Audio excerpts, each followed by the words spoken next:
The moment one warning changed everything. Sometimes survival isn't about what you know, it's about what you're willing to risk when you've got 3 seconds to decide. Lena Hart was nobody. Just another face serving coffee and clearing plates in a restaurant where powerful men made deals worth more than her entire life. Until the night she heard something she wasn't supposed to. Until she chose to act instead of run. One folded receipt, 5 scribbled words, and suddenly she wasn't invisible anymore. Stay with me until the end.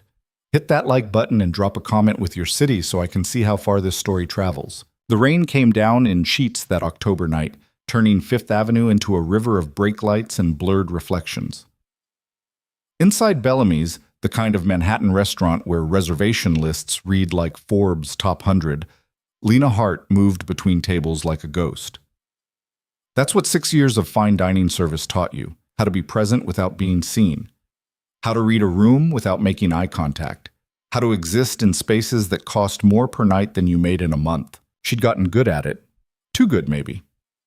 Table 7 needs water, Marcus muttered as he passed her in the narrow corridor between the kitchen and the main dining room. He didn't look at her. Nobody really did. Lena nodded, already moving. The pitcher was cold against her palm, condensation making her grip uncertain. She'd been on her feet for 9 hours. Her lower back screamed with every step, but the bills stacked on her kitchen counter didn't care about her back. Neither did the landlord. Neither did the collection agency that kept calling about Jamie's medical debt. Table 7. 2 men in suits that probably cost what she made in 3 months. They barely glanced up when she refilled their glasses. The shorter one, slicked back hair, gold cufflinks, was mid-sentence, something about quarterly projections. His companion, older, with the kind of tan that came from Caribbean vacations, not tanning beds, checked his phone. "Thank you," the older man said, and Lena felt a small shock of surprise. Most of them didn't bother. She nodded, slipping back into invisibility. The restroom door swung open as she passed. Female voices spilled out, sharp with laughter.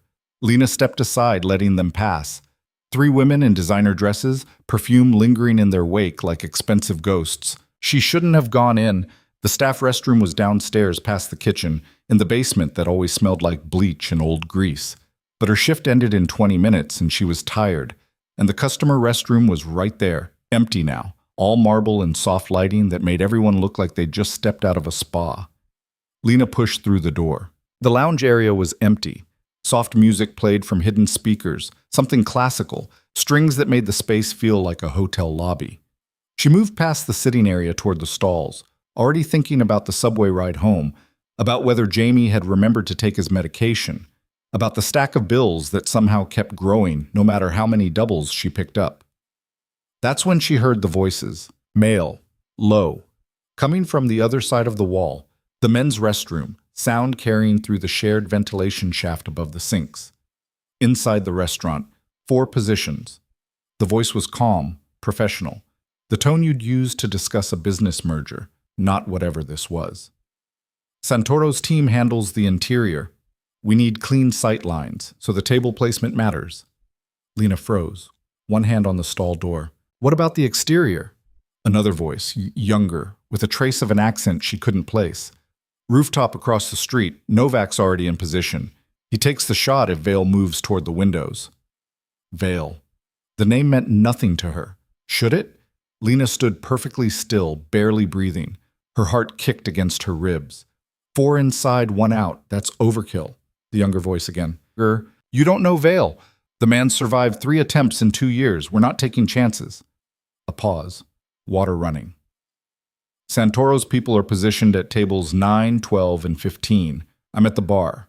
When he sits down, we give it 10 minutes. Let him get comfortable. Then Novak takes the shot through the window. If he misses, and he won't, we clean up. Time? 2200. He's always punctual. 10 p.m. Lena's eyes went to her watch. 9:47. What about witnesses? Santoro's handling the staff. Anyone who sees too much doesn't walk out. The voices faded. A door opened and closed. Silence rushed back in, thick and suffocating. Lena's hand shook on the stall door. Her mind raced, tripping over itself. This wasn't real. She'd misheard. She was tired, stressed. her brain making connections that weren't there because she'd been working too many hours and sleeping too little, and no, she'd heard what she'd heard. 4 men inside, a sniper outside, a target named Vale who'd be dead in 13 minutes. The smart thing, the only thing that made sense, was to walk out, finish her shift, go home. This wasn't her world. These weren't her people.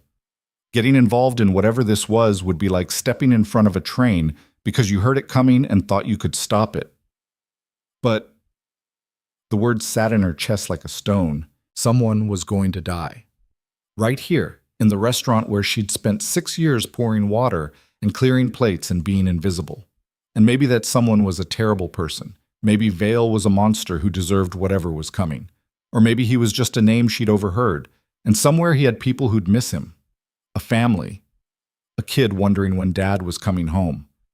Lena's hand went to her pocket, fingers closing around her phone. Call the police. Anonymous tip. Let them handle it.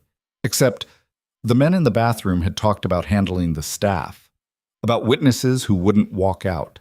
If she called the cops, if squad cars showed up, if this whole thing went sideways, how long before they figured out who'd made the call? How long before someone decided she knew too much? And Jamie. What happened to Jamie if she... Stop. Think. Lena forced herself to breathe. In through the nose, out through the mouth, the way the therapist had taught her after the accident, after Jamie's seizures started, after their parents' life insurance barely covered the funeral. She had 13 minutes, 12 now. The restroom door felt impossibly heavy when she pushed through it.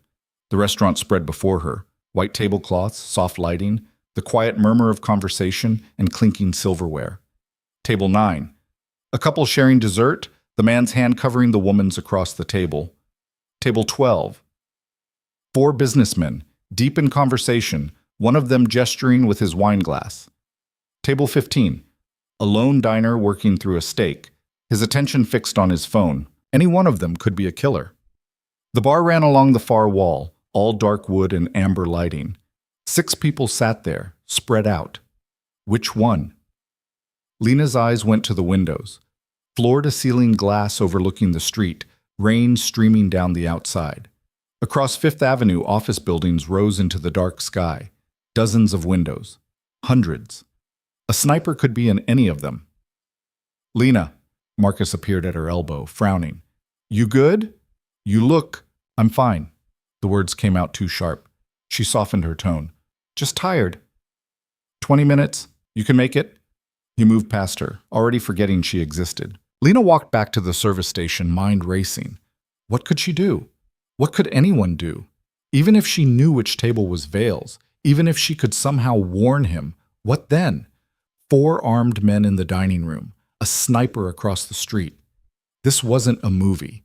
People didn't just survive this kind of setup because someone whispered a warning, but they also didn't survive if nobody tried. Her hands moved automatically, clearing table 3's dessert plates, refilling water at table 5. The ritual of work, muscle memory taking over while her brain spun in circles. 9:52. The front door opened. Lena glanced up. She couldn't help it. 3 men entered, shaking rain from their coats. The maitre d', Raymond, greeted them with the kind of smile reserved for people whose reservations mattered. The man in the center caught her attention. Tall. Maybe 40, but the kind of 40 that came from good genetics and better personal trainers. Dark hair, graying at the temples. He wore a suit like he'd been born in it. Not flashy, but unmistakably expensive. Everything about him screamed money, but it was the way he moved that made Lena's stomach clench. Controlled. Aware. His eyes swept the restaurant in a single smooth motion, cataloging exits, positions, threats. This was a man who expected danger. Raymond led them toward the center of the room. Table 8. Prime location, view of the windows, back to the wall. Lena's pulse hammered. Was this him? Vale?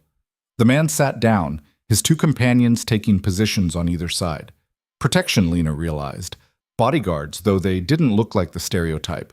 They looked like successful businessmen themselves, but the way they sat, angles that gave them clear sight lines to the entrance and the rest of the room, gave them away. 9:54. 6 minutes. Lena forced herself to move, to breathe, to think. The receipt pad in her apron felt heavier than it should. Her pen, Cheap plastic barely worked half the time. An idea formed. Stupid. Reckless. The kind of thing that got people killed in the news stories Jamie read on his tablet while she was at work. But she was already moving. The service station kept backup pens, the nice ones they gave to customers who needed to sign credit card slips. Lena grabbed one, her hand steady despite everything screaming at her to stop. The receipt pad came out of her apron. What do you write? How do you tell someone they're about to die in a way they'll believe, in a way that won't get you killed? Her pen hovered over the paper. Leave now. 4 shooters inside, sniper across street, window shot at 10 p.m. She stared at the words. Too specific? Not specific enough? Would he think it was a joke? A threat? Would he? No time. Lena tore the receipt from the pad, folded it once, twice. Her hands didn't shake. That surprised her. Everything inside her felt like it was vibrating at a frequency just below visible, but her hands were steady. Table 8's water glasses were full. They didn't need anything. She walked toward them anyway. The bodyguards noticed her first. Of course they did. Their eyes tracked her approach, assessment happening in microseconds. Threat level, minimal. Status, irrelevant. They looked away. But Vale, if this was Vale, he saw her too. His gaze met hers for just a second, and something passed between them. Recognition? No. Awareness. The kind of look that said he noticed everything, everyone, always. Water? Lena's voice came out normal. How was that possible? We're fine. One of the bodyguards, the one on the left, dismissive. Lena nodded, already turning away. The receipt was in her hand, hidden against her palm. She let it drop, except her fingers didn't release it. She stood there, frozen in the space between heartbeats. This was insane. This was suicide. She should walk away, finish her shift, go home, forget she'd heard anything. Jamie's face flashed through her mind. 15 years old, already too aware of how fragile everything was, how quickly the world could take everything from you. What happened to him if she didn't come home tonight? Vale reached for his water glass. Lena moved. Her hand came down, placing the folded receipt next to his plate. Not obvious.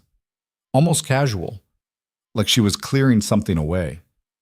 Compliments of the house, she said, the words coming from somewhere outside herself. She didn't wait for a response. Didn't look back. Just turned and walked toward the kitchen, every muscle screaming at her to run. Behind her, she heard the soft rustle of paper unfolding. 9:56. The kitchen was chaos, controlled chaos, but chaos nonetheless. Chef Antoine was berating someone about a sauce. Line cooks moved in choreographed urgency. Nobody noticed Lena slip past them toward the staff area. Her hands found the wall, holding her up. She'd done it. What had she done? Given a warning to a man who might be a criminal, a man who clearly had enemies, a man whose bodyguards probably carried guns under those expensive suits. And now what? She waited to see if he lived or died? Waited to see if the men from the bathroom figured out who'd warned him? Lena's phone vibrated. Jamie. When are you home? I'm hungry. The normalcy of it almost broke her. She typed back with shaking fingers. Soon. There's leftover pasta in the fridge. 3 dots appeared, disappeared, then, okay, love you too. 9:58. Lena straightened, forced herself back toward the dining room. Whatever happened next, she needed to be ready. Ready for what? She had no idea. The dining room looked exactly the same as it had 5 minutes ago. Table 9, the couple now working on coffee. Table 12, the businessman laughing at something. Table 15, the lone diner signaling for his check. Table 8. Vale was standing. Lena's heart stopped. He was looking at something on his phone, expression unreadable. One of the bodyguards leaned in, speaking quietly. Vale nodded, said something back. They were leaving.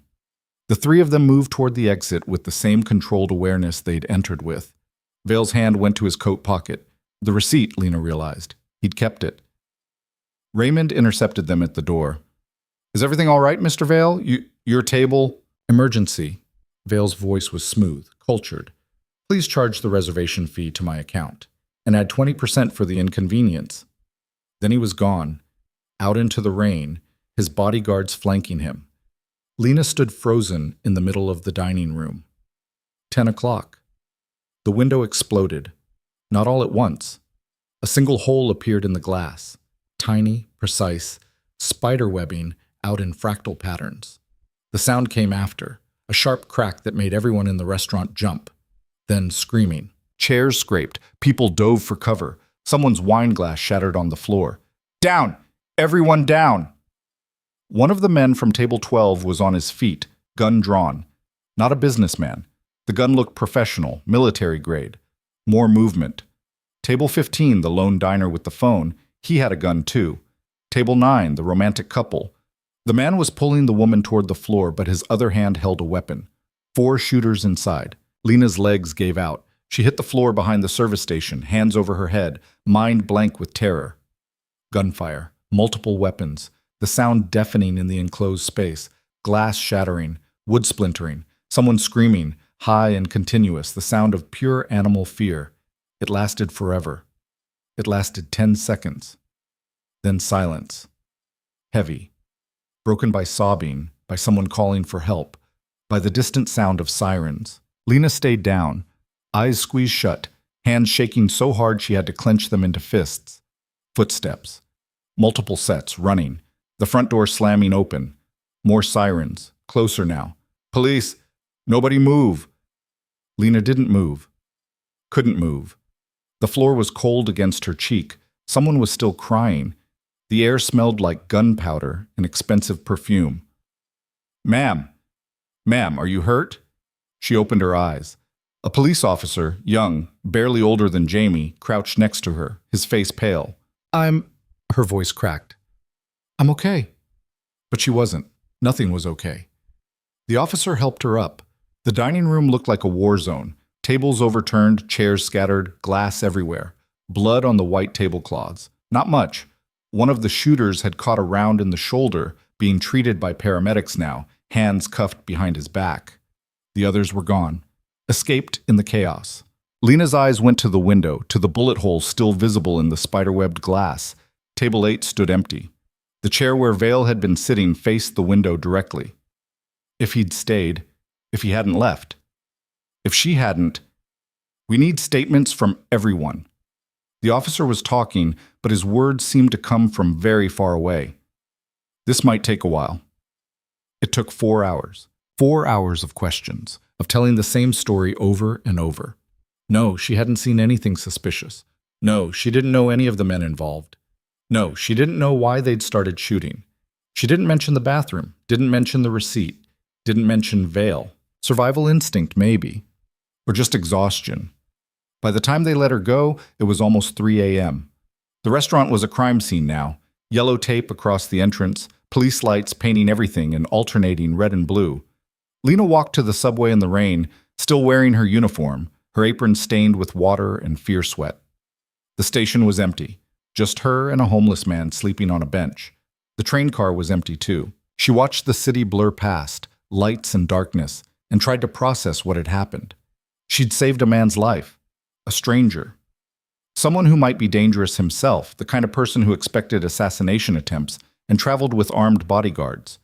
And now? What? Did he know it was her? The receipt had been handwritten, but there was nothing identifying about it. Just a warning. He could have gotten it from anyone, except she'd handed it to him. Her face. Her voice. Compliments of the house. Would he remember her? Did she want him to? The train pulled into her station. Lena climbed the stairs to street level, exhaustion making every step an effort. Home was a 4th-floor walk-up in a building that had seen better days, probably in the 70s. She was so tired she almost missed him. A man. Standing in the shadow of the bodega across the street, tall, still, watching her building. Lena froze. The man shifted and light from the street lamp caught his face. Vale. He saw her see him. Didn't move. Just stood there in the rain, his expensive suit soaked through, looking at her like he'd been waiting. Lena's hand went to her phone. 911. She could call, should call. Vale raised his hand slowly, palms out. Universal gesture, no threat. Then he started walking toward her. Every instinct screamed run. Get inside, lock the door, call the police. Lena's feet stayed planted. He stopped 10 feet away. Close enough to talk, far enough to run if he tried anything. "You saved my life!" His voice was quiet, almost conversational, like they were discussing the weather, not attempted murder. Lena said nothing. What could she say? "How did you know?" Vale asked. "I didn't, not for sure." The words came out before she could stop them. "I overheard something. I wasn't sure it was real. But you warned me anyway." Lena swallowed. "Yes." Vale studied her. Up close, he looked tired, the kind of bone-deep exhaustion that came from carrying weight nobody else could see. "You understand what you did," he said. It wasn't a question. "The people who wanted me dead, they'll be looking for who warned me. They'll know it came from inside the restaurant." Ice flooded Lena's veins. "I didn't tell the police anything. I know." Vale's expression didn't change. "I checked. Your statement was clean. You kept your head. Then why are you here?" The question came out sharper than she intended. "Because you're in danger now." Vale pulled something from his pocket. "A phone's." He held it up so she could see the screen. "These were taken 2 hours ago, after the police finished with the restaurant." The images made Lena's stomach drop. Her, coming out of the restaurant, walking to the subway, her face clearly visible in several shots. "Who?" "The men who missed me tonight." Vale pocketed the phone. "They're thorough. They'll already know your name, where you live. They'll know about your brother." Jamie, terror, pure and absolute, whited out her vision for a second. "I have to—" Lena started toward her building. Vale caught her arm, gentle but firm. "They're not here, yet. I've had people watching since I identified you." "Identified me?" Lena tried to pull away. His grip didn't budge. "You handed me the warning. Your face was on the restaurant's security footage." Vale released her. "I deleted it, along with every other copy the police might access. But the people after me, they have their own sources. It's only a matter of time." Lena's mind raced. Jamie. She had to get to Jamie, had to— "I can protect you," Vale spoke quietly. "You and your brother. It's the least I can do." "I don't need—" "Yes, you do." No anger in his voice, just certainty. "You saved my life at great personal risk. That makes you my responsibility. And these people—" He shook his head. "They don't leave loose ends. I should call the police." But even as Lena said it, she knew how hollow it sounded. Vale smiled, but there was no humor in it. "And tell them what? That you're afraid of people you can't identify because you overheard something in a bathroom. They'll take a report. Maybe send a patrol car past your building once or twice. Then you and your brother will be on your own." He was right. She knew he was right. "Who are you?" Lena asked. "Someone who has enemies." Vale's eyes went to her building, then back to her. "Someone who repays his debts. Your brother, Jamie, 15, medical bills from a car accident 3 years ago, seizure disorder. You're behind on rent, student loans, working doubles to keep your heads above water." The casual knowledge of her life, her private, desperate life, should have terrified her. Instead, Lena felt something else. Recognition. This was a man who made it his business to know things, to be prepared, to survive. "What do you want?" she asked. "To keep you alive." Vale glanced at his watch. "We have maybe 2 hours before they move, maybe less. You can come with me now, voluntarily, bring your brother to safety. Or you can refuse, and I'll have my people watch your building until the inevitable happens." "This is insane!" But Lena was already moving toward her building. "I need to get Jamie. I'll wait." The stairs had never felt longer. 4th floor, door on the left, 3 locks that barely worked. Inside, Jamie was asleep on the couch, his tablet still playing some video, light flickering across his face. He looked so young. Still a kid, really, though he tried to act older. Lena touched his shoulder. "Jamie, wake up." He stirred, blinking. "Lena, what time—" "We have to go." She was already moving, grabbing his medication from the kitchen counter, his jacket from the hook by the door. "Go where?" Jamie sat up, confused. "What's happening? How did you explain this? How did you tell your little brother that saving a stranger's life had put them both in danger?" "I'll explain in the car, but we need to leave. Now." Something in her voice got through to him. Jamie stood, pulling on his jacket. "Are we in trouble?" "No." Lena grabbed her own coat, her phone, the emergency cash she kept in the coffee canister. Something happened at work. We need to go somewhere safe for a few days. Jamie's eyes went to the window. Is that guy part of this? Lena turned. Vale stood across the street exactly where she'd left him, waiting. Yeah, she said quietly. He's part of this. They went downstairs together, Lena's hand on Jamie's shoulder. Vale straightened when he saw them, gesturing to a black SUV parked at the curb. The door opened from inside. This is a mistake, Lena said, but she was still walking toward the car. Maybe. Vale's expression was unreadable. But it's the only move that keeps you breathing. Jamie looked between them, confused and frightened. Lena squeezed his shoulder. They got in the car. The interior smelled like leather and money. Another man sat in the driver's seat, one of the bodyguards from the restaurant. He didn't acknowledge them, just started the engine. Vale climbed in last, taking the seat across from Lena and Jamie. The door closed with a heavy, final sound. Where are we going? Jamie asked. Somewhere safe. Vale's attention was on his phone now, fingers moving across the screen. Somewhere they can't reach you. The SUV pulled away from the curb into the rainy Manhattan night. Lena watched her building disappear behind them, everything familiar dropping away. She'd made her choice, handed over that receipt, saved a stranger's life. And now she was in a car with a man who traveled with armed guards, who had enemies willing to shoot up a restaurant to kill him, who knew everything about her life after a few hours of research. Jamie's hand found hers in the darkness. She squeezed it. It's going to be okay, she whispered. But she didn't know if that was true. Vale looked up from his phone, his eyes meeting hers. You did a brave thing tonight. Stupid, but brave. I'm starting to realize that. The people I'm protecting you from, they won't stop. Not until they're dead or you are. He spoke matter-of-factly, like discussing a business arrangement. I can keep you safe, but your old life, that's over. At least for now. Lena thought about her apartment, her job, the routine she'd built, fragile but functional, since the accident that killed their parents and left Jamie damaged.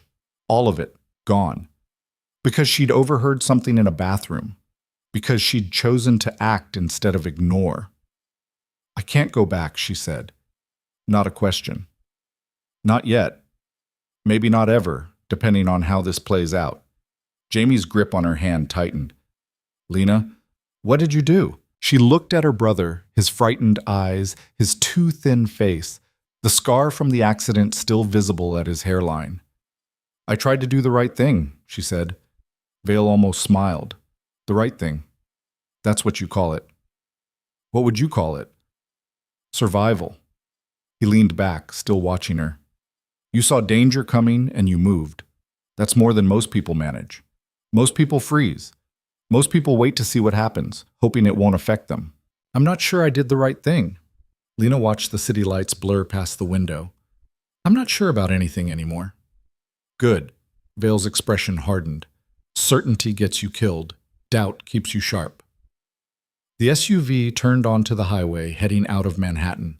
Behind them, somewhere in the darkness, people were hunting, looking for the waitress who'd warned their target, looking for a liability to eliminate. Lena closed her eyes.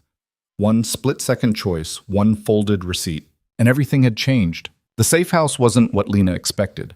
She'd pictured something out of a crime movie, abandoned warehouse, dingy motel, some concrete bunker with flickering fluorescent lights.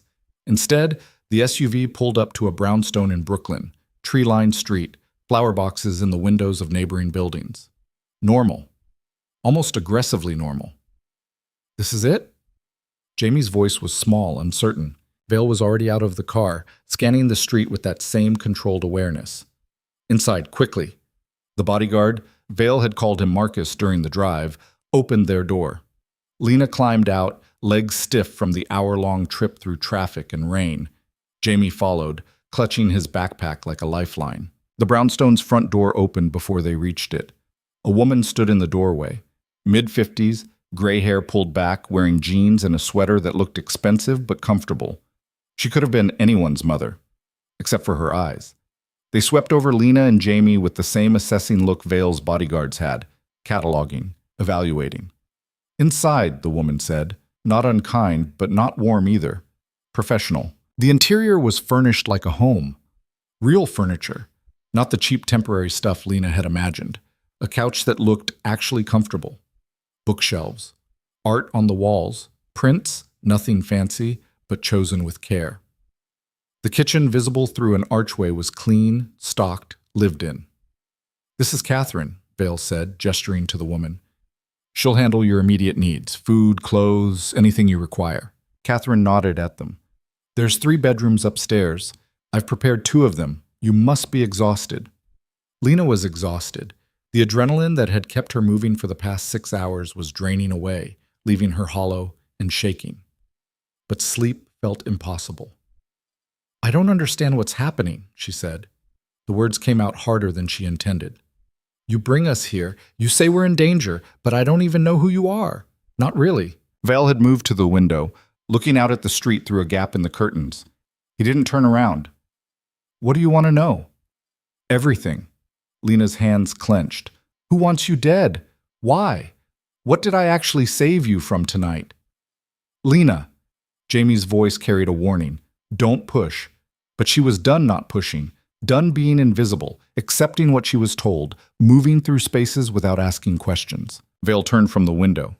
In the soft lamplight, he looked older, tired, human in a way he hadn't in the restaurant or the car. "I run a business," he said.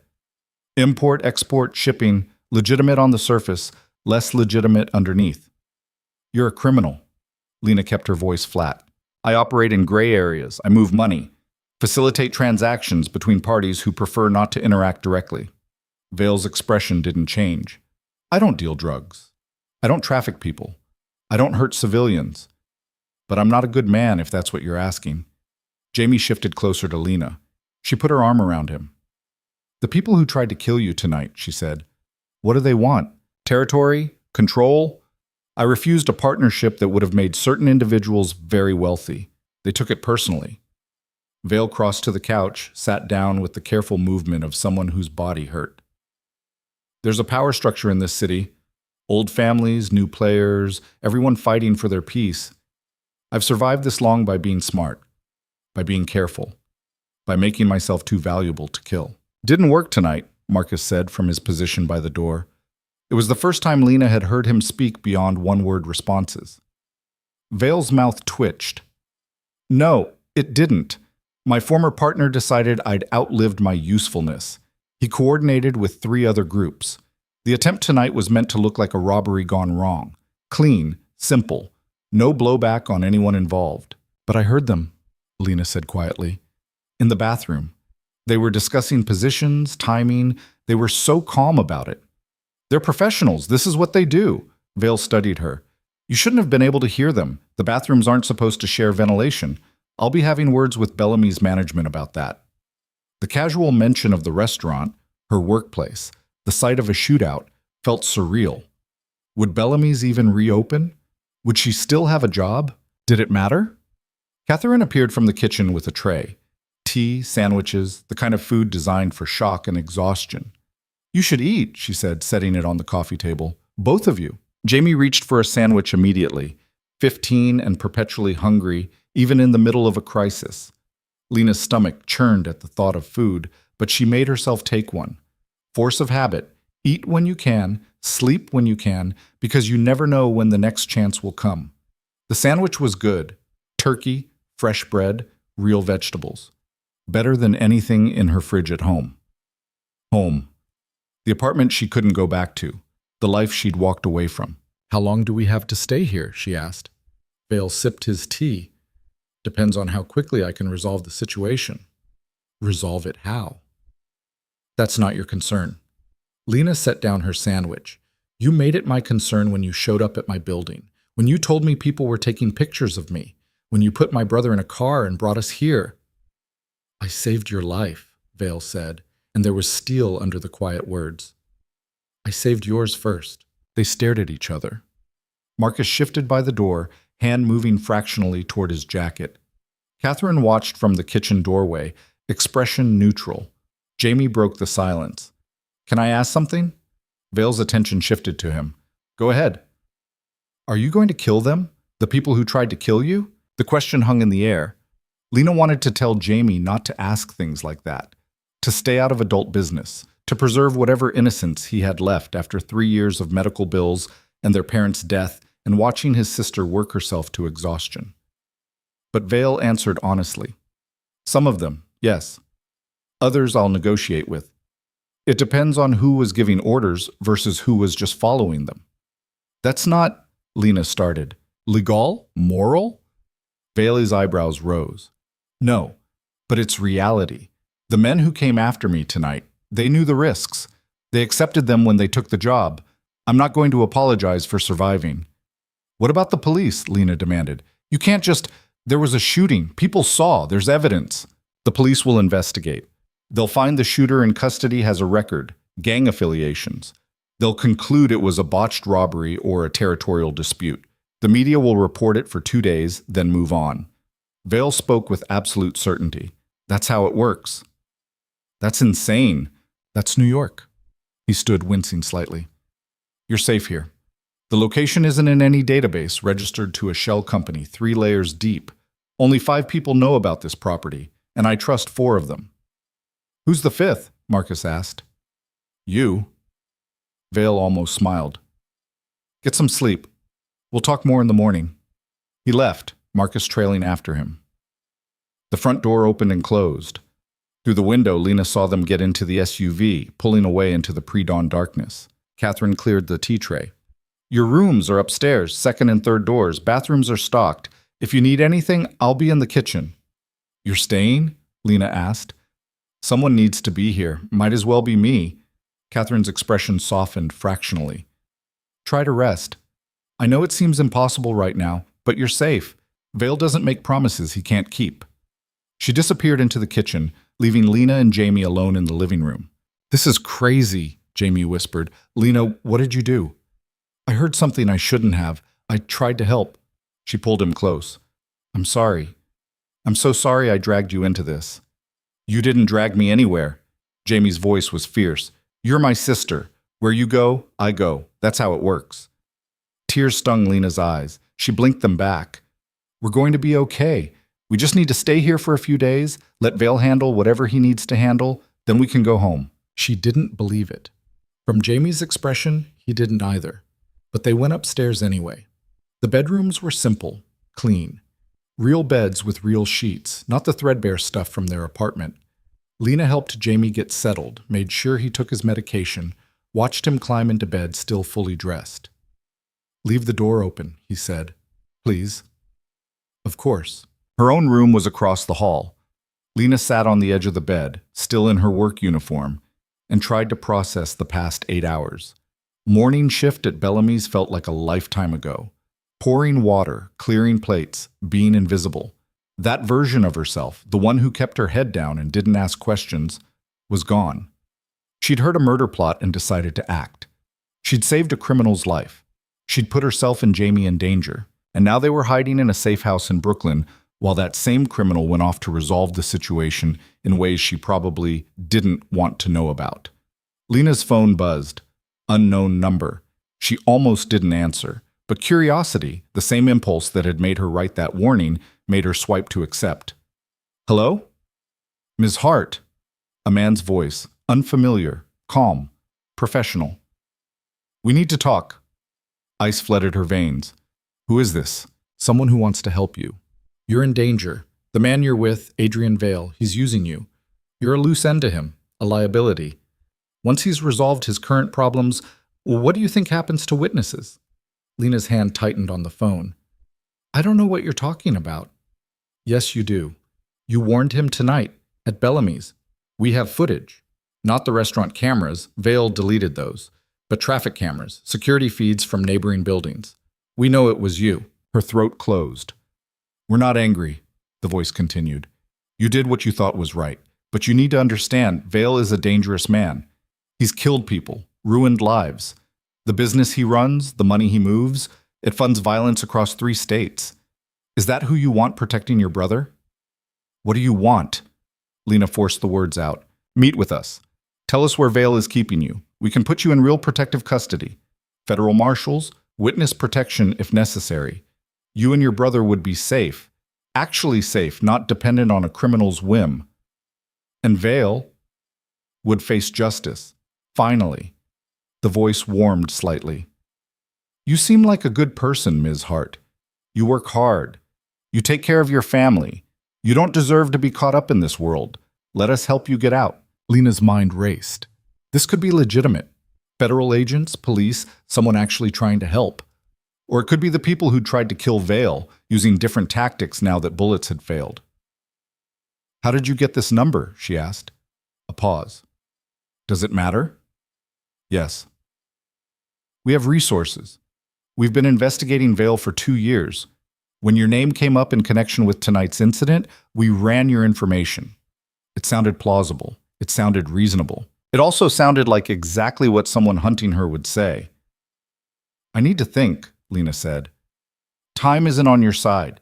Vale's enemies are looking for you. The longer you wait, the more danger you're in. Meet us tomorrow, noon. There's a coffee shop on Atlantic Avenue, corner of... Lena hung up. Her hands shook. She stared at the phone, half expecting it to ring again. It didn't. Downstairs, she found Catherine in the kitchen, working on a laptop. The woman looked up when Lena entered. Can't sleep? Someone just called me, said they were investigating Vale, wanted me to meet them. Lena held out her phone. How did they get this number? Catherine's expression went cold. Show me. Lena pulled up the call log. Catherine photographed the screen with her own phone, fingers flying across her keyboard. Burner, she said after a moment. Disposable. Probably already in a dumpster somewhere. Her eyes met Lena's. What did they say exactly? Lena repeated the conversation as best she could remember. Catherine listened without interrupting, her face unreadable. They're not federal, she said when Lena finished. The feds wouldn't cold call a witness at 4 a.m. with an immediate meeting demand. They'd send agents to your door, show credentials, follow protocol. So it's them, the people who tried to kill Vale. Most likely, they're fishing, trying to figure out where you are, whether you're willing to flip.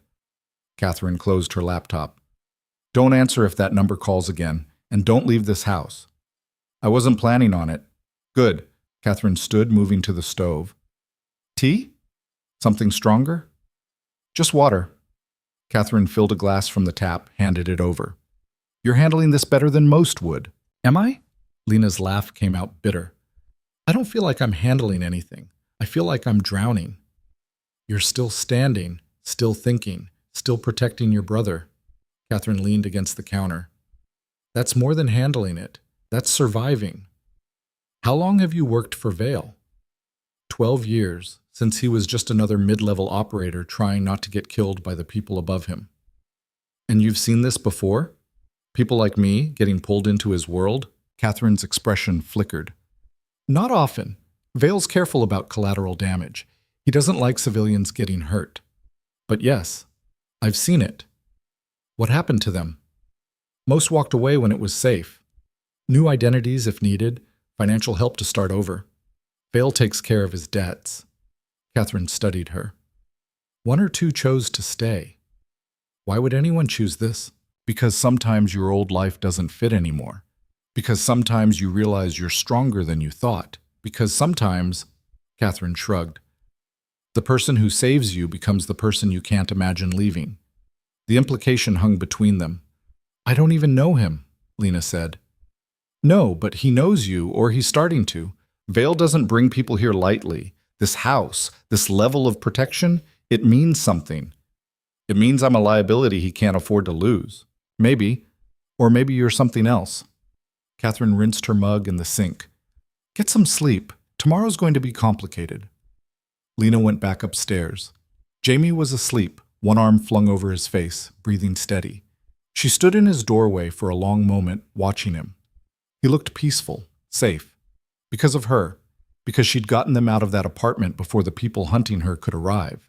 Because she'd made the choice, insane, reckless, to trust Vale. Had she made the right call? Lena didn't know. She went to her own room, lay down on top of the covers, and stared at the ceiling until gray light started seeping through the curtains. Vale returned at 8 in the morning. Lena heard the SUV pull up, heard voices in the hallway. She was downstairs before she'd consciously decided to move, finding him in the living room with Catherine and Marcus. He looked worse than he had 6 hours ago. The controlled facade was cracking, blood on his shirt cuff, a bruise forming on his jaw. What happened? The question came out before Lena could stop it. Vale's eyes met hers. I resolved part of the problem. What does that mean? It means the sniper from last night won't be taking any more contracts. It means the man who hired him is reconsidering his life choices from a hospital bed. It means 2 of the 4 shooters in the restaurant have disappeared, and the other 2 are in custody with very expensive lawyers. Lena's stomach churned. You killed someone. I removed a threat. Vale's voice was flat. Would you prefer I'd let them keep hunting? Let them track you down and put a bullet in your head to tie up loose ends? I'd prefer none of this was happening. So would I, but we don't get that choice. Vale moved past her toward the stairs. Excuse me, I need to clean up.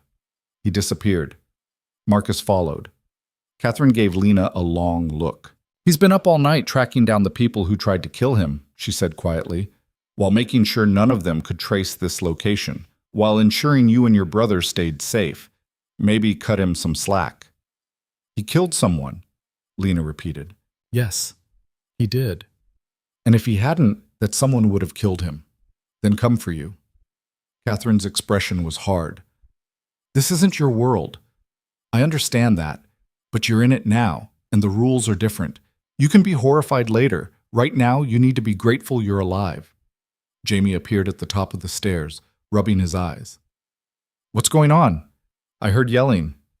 Nothing, Lena said automatically. Just talking. Are you hungry? Starving. Catherine moved toward the kitchen. I'll make breakfast. Eggs okay? Eggs are great, Jamie said, coming down the stairs. He looked better after sleep, still scared, still uncertain, but more himself. They ate in the kitchen.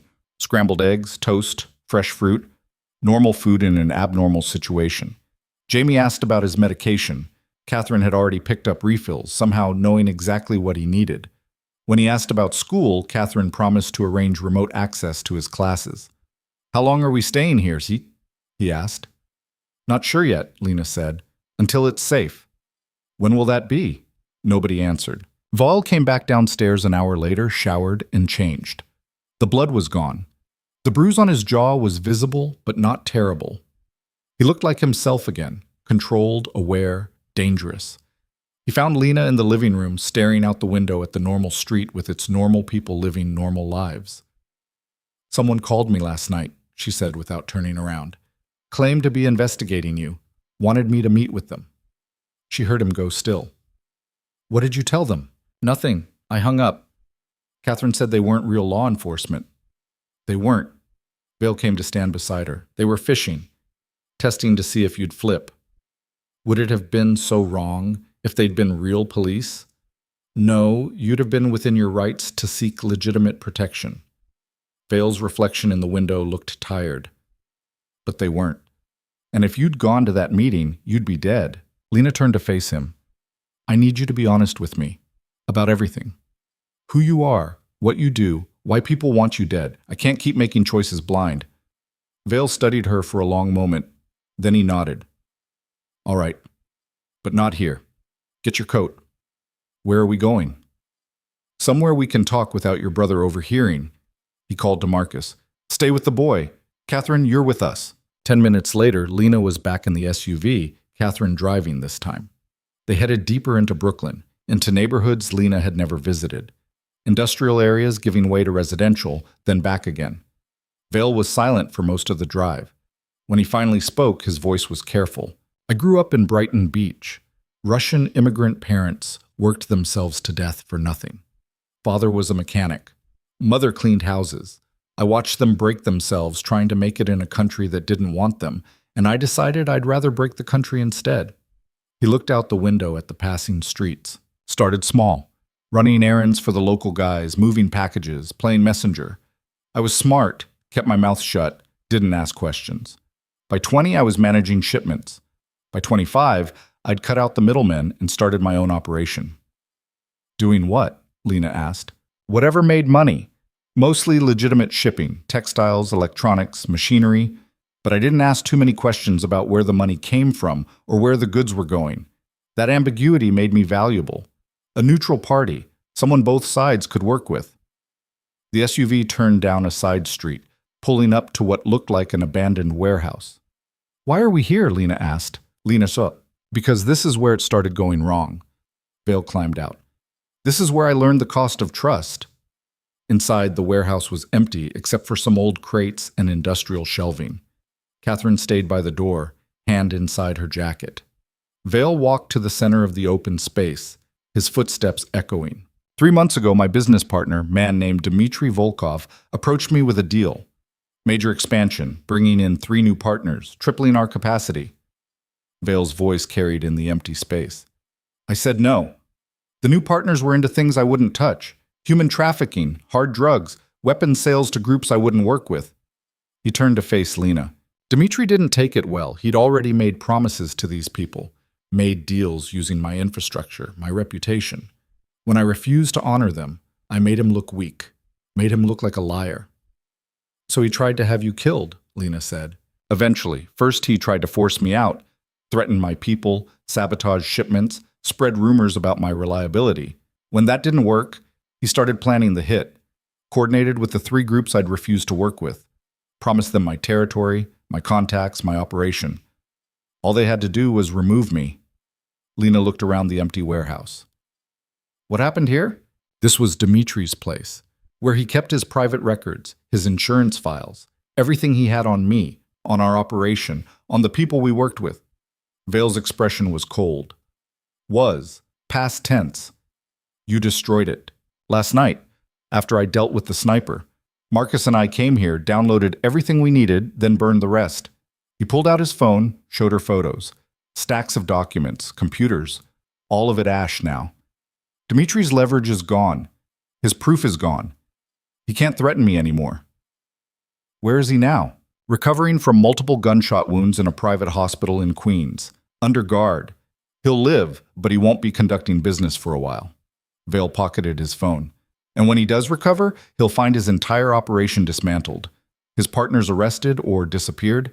His money seized or redistributed. His reputation destroyed. Lena's hands felt cold. You did all that in one night?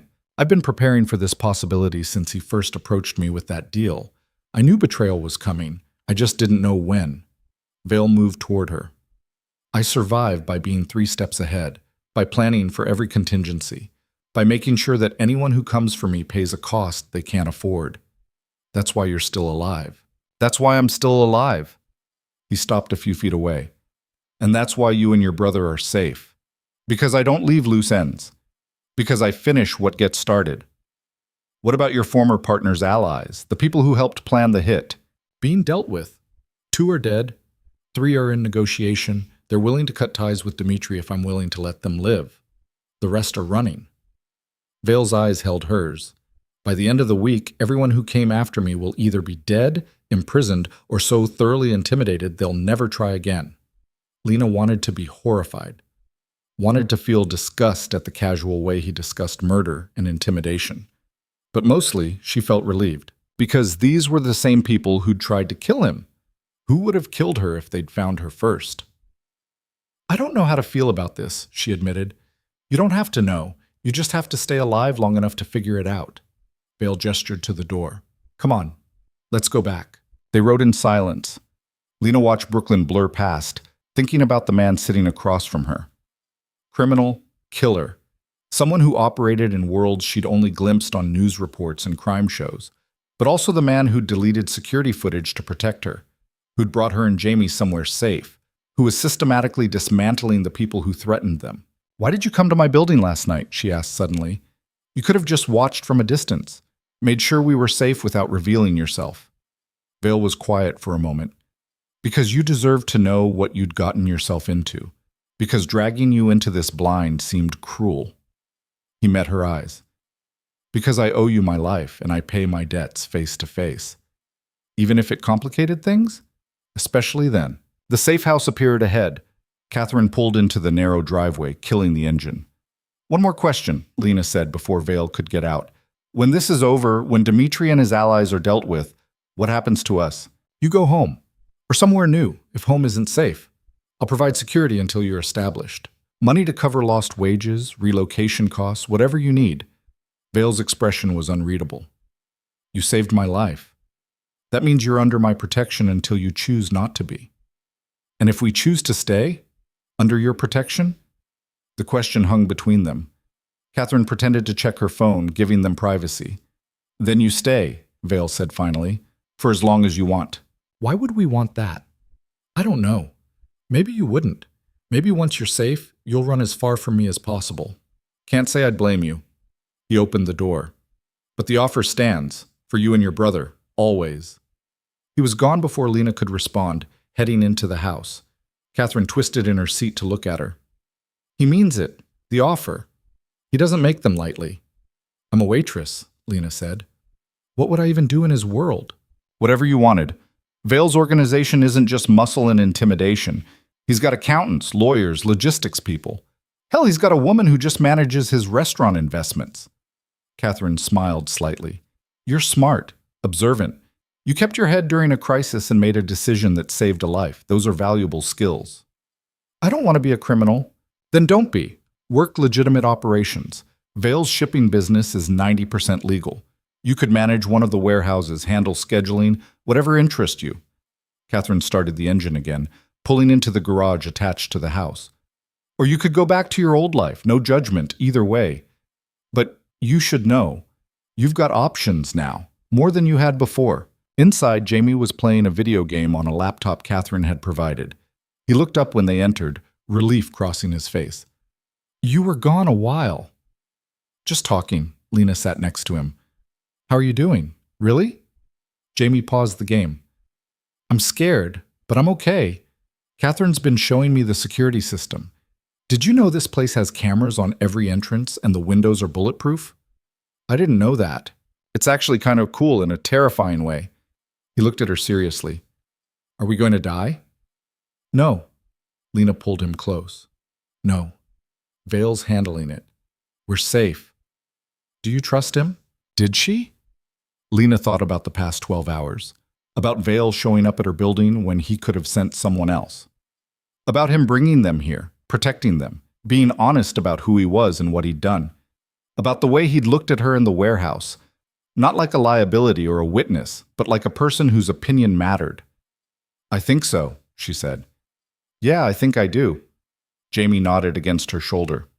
Okay, then I do too. Vale appeared in the doorway. Can I borrow your sister for a minute? Jamie went back to his game. Lena followed Vale into the kitchen, where he'd spread papers across the table. Photos, documents, files. These are the remaining threats, he said, pointing to 3 photos. Dmitri's in the hospital, but these 3 are still active. Viktor Sokolov runs security for the Bratva families. He coordinated the restaurant hit. Maria Chen, money manager for the Triad operations. She funded it. And this one, he tapped a photo of a lean man with dead eyes. Thomas Reeves, enforcer. He was supposed to be the cleanup if the main hit failed. Are they coming after me? Lena asked. They were. Now they're too busy trying to survive. Vale gathered the photos. Sokolov's people are in open war with Dmitri's remaining loyalists. Chen's operation is being investigated by the FBI. Anonymous tip, fully documented evidence of money laundering. And Reeves disappeared 6 hours ago. My sources say he's on a plane to somewhere without extradition treaties. You did all that? Most of it. The FBI investigation was already in progress. I just accelerated it. Sokolov and Dmitri turning on each other was inevitable once I removed their shared enemy. And Reeves, Vale's smile was cold. He's smart enough to know when he's beaten. Lena sank into a chair. How long until we're actually safe? Another few days, maybe a week. I want to make sure all the pieces are in place before you go anywhere. He sat across from her. I know this isn't what you signed up for when you handed me that receipt. I know your life is on hold because of a choice you made in 3 seconds. And I'm sorry. Don't be. The words surprised Lena even as she said them. I'm not. I'd do it again. Even knowing everything that came after? Even then. She met his eyes. You were right about one thing. I could have frozen. Could have pretended I didn't hear anything, but I didn't. And maybe that makes me stupid or reckless, but it also makes me someone who acts when it matters. Vale studied her. You're not what I expected. What did you expect? Someone terrified. Someone begging to go home, to go back to normal. Someone who'd hate me for dragging them into this. He leaned back. Instead, you're asking questions, making decisions, standing your ground. I'm still terrified, Lena admitted. But terror doesn't help Jamie, doesn't keep us safe. So I'm choosing to be useful instead. That, Vale said quietly, is why you're going to survive this. They sat in silence for a moment. Outside, a car passed. Normal life continuing regardless. What happens when it's over? Lena asked. Really? You choose.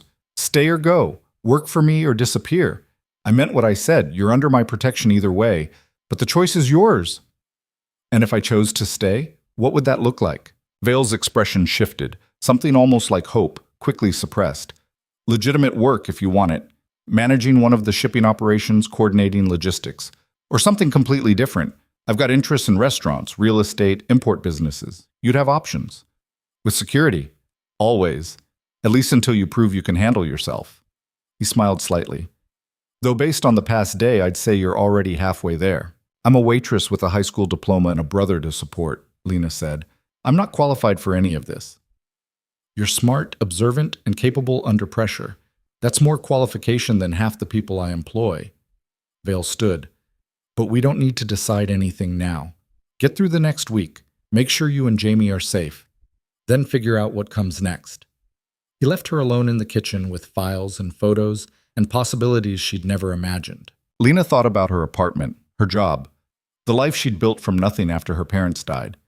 It had been small, barely sustainable, held together with determination and hope. But it had been hers. Could she really walk away from that? Step into this new world of violence and power and men who solved problems with bullets? Or had she already walked away the moment she'd written that warning?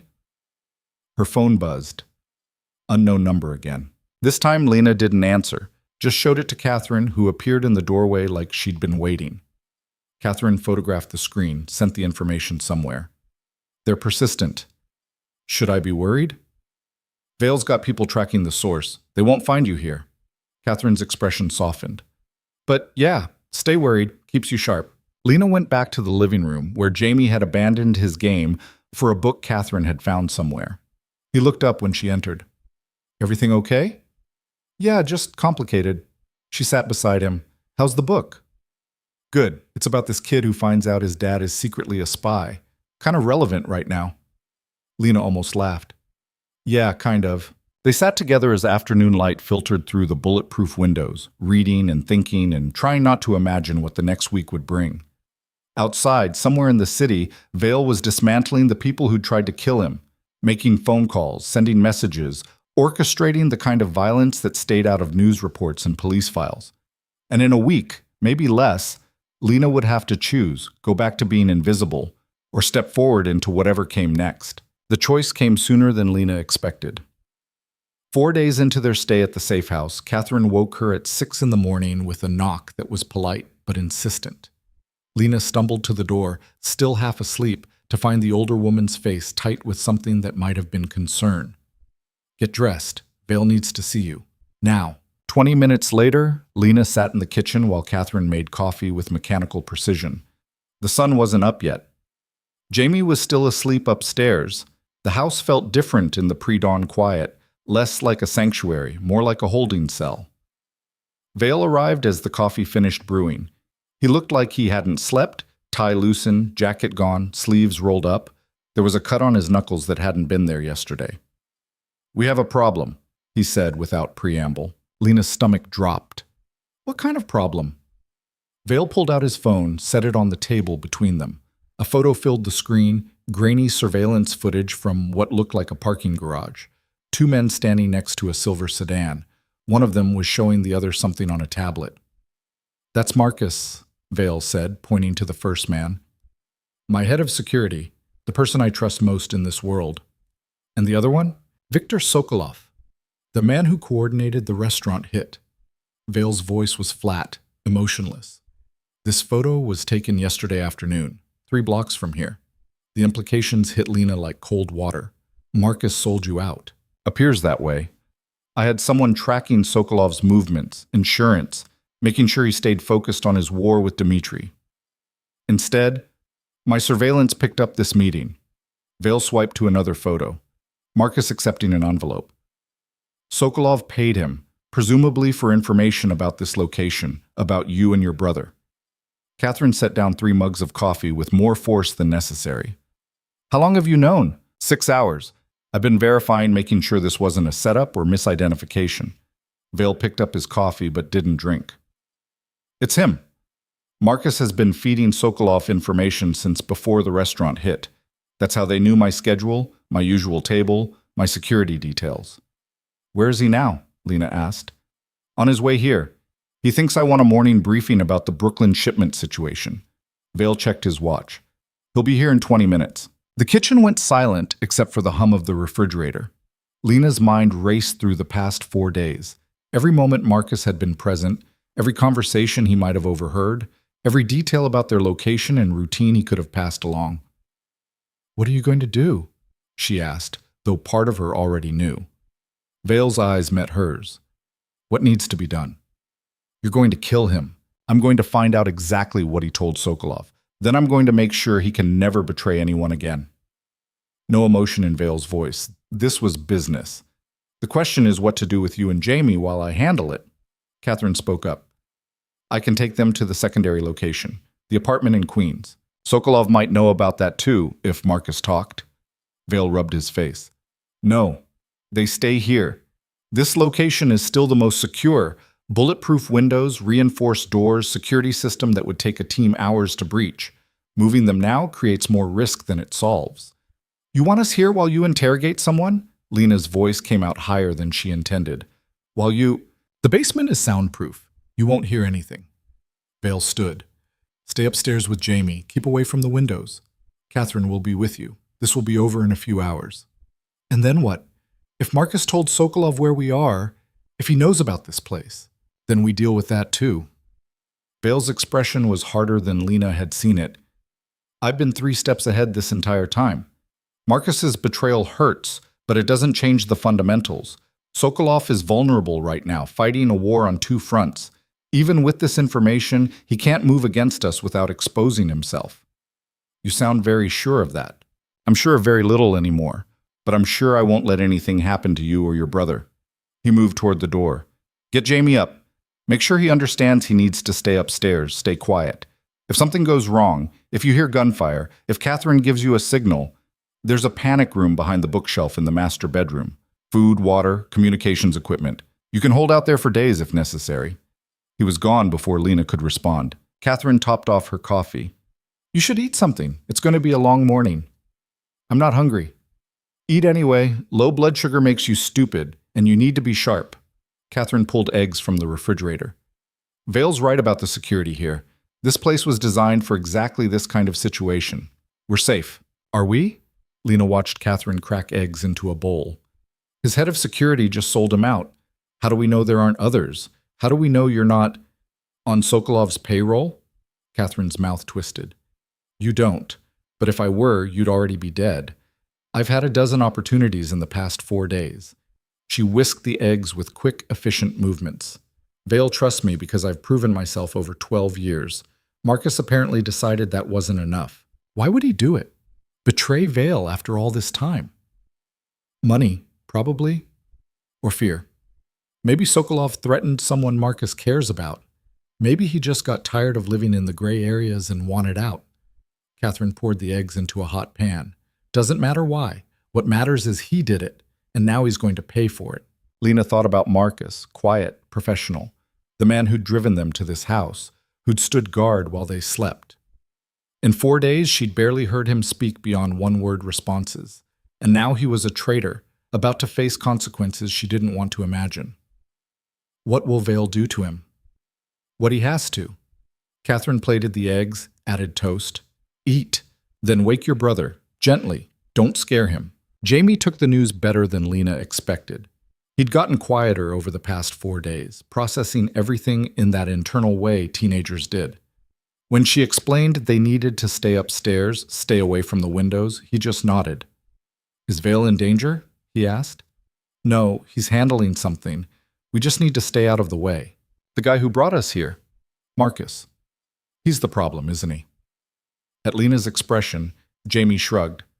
I heard Catherine talking on the phone last night. She sounded angry, and Marcus hasn't been around since yesterday morning. You're too smart for your own good. You always say that. Jamie grabbed his medication, swallowed the pills with water. Is Vale going to kill him? Lena wanted to lie, to protect him from the reality of what was about to happen in the basement of this normal-looking Brooklyn brownstone. But Jamie had already seen too much, understood too much. Lying would be an insult. Probably, she said. Okay. Jamie sat on the bed, pulling his knees up. I know you're trying to protect me, but I'm not a kid anymore. I know what kind of world this is. I know what happens when people betray each other. You shouldn't have to know that. Yeah, well, I do. He looked at her seriously. Are we safe? Actually safe, not just what adults tell kids safe? I think so. Vale's been good to us, and Catherine, she's competent. If something goes wrong, she'll get us out. Do you trust him? Vale. It was the second time Jamie had asked that question. Lena's answer hadn't changed, but the certainty behind it had grown stronger. Yes, I do. Then I'm okay. Jamie picked up his book. We should probably stay quiet though, right? Not make his job harder? Lena pulled him into a hug. He tolerated it for about 5 seconds before squirming away, but she saw the relief in his eyes. Knowing what was happening was better than being kept in the dark. They heard the car arrive 15 minutes later. Footsteps on the front walk, the door opening, Vale's voice, casual and calm. Marcus, thanks for coming. We need to talk about the Brooklyn situation. Marcus's response was too quiet to make out. More footsteps. Moving toward the back of the house. A door opening. The basement, Lena realized. Then closing. Silence. Catherine appeared in the doorway. They're downstairs. It's going to be a while. How long is a while? Lena asked. However long it takes Vale to get the truth. Catherine leaned against the door frame. Could be an hour. Could be 4. Depends on whether Marcus cooperates. And if he doesn't? Then it takes longer. Catherine's expression was unreadable. Vale's good at this. He'll get what he needs. The morning crawled past. Lena tried to read but couldn't focus. Jamie alternated between his book and his phone, checking news sites and social media with the obsessive attention of a teenager trying to maintain some connection to normal life. Catherine stayed with them, working on her laptop, occasionally stepping out to make phone calls in low tones. Around 10, they heard sounds from downstairs. Not screaming. The soundproofing was too good for that. But vibrations, movement, something heavy hitting the floor. Jamie's eyes went wide. Lena put a hand on his shoulder. It's okay. Stay here. She found Catherine in the hallway, phone to her ear. The older woman ended the call when she saw Lena. Is it done? Lena asked. Not yet. Vale's being thorough. Catherine's face was tight. We have a bigger problem. Sokolov knows about this location. Marcus gave him the address, the security setup, everything.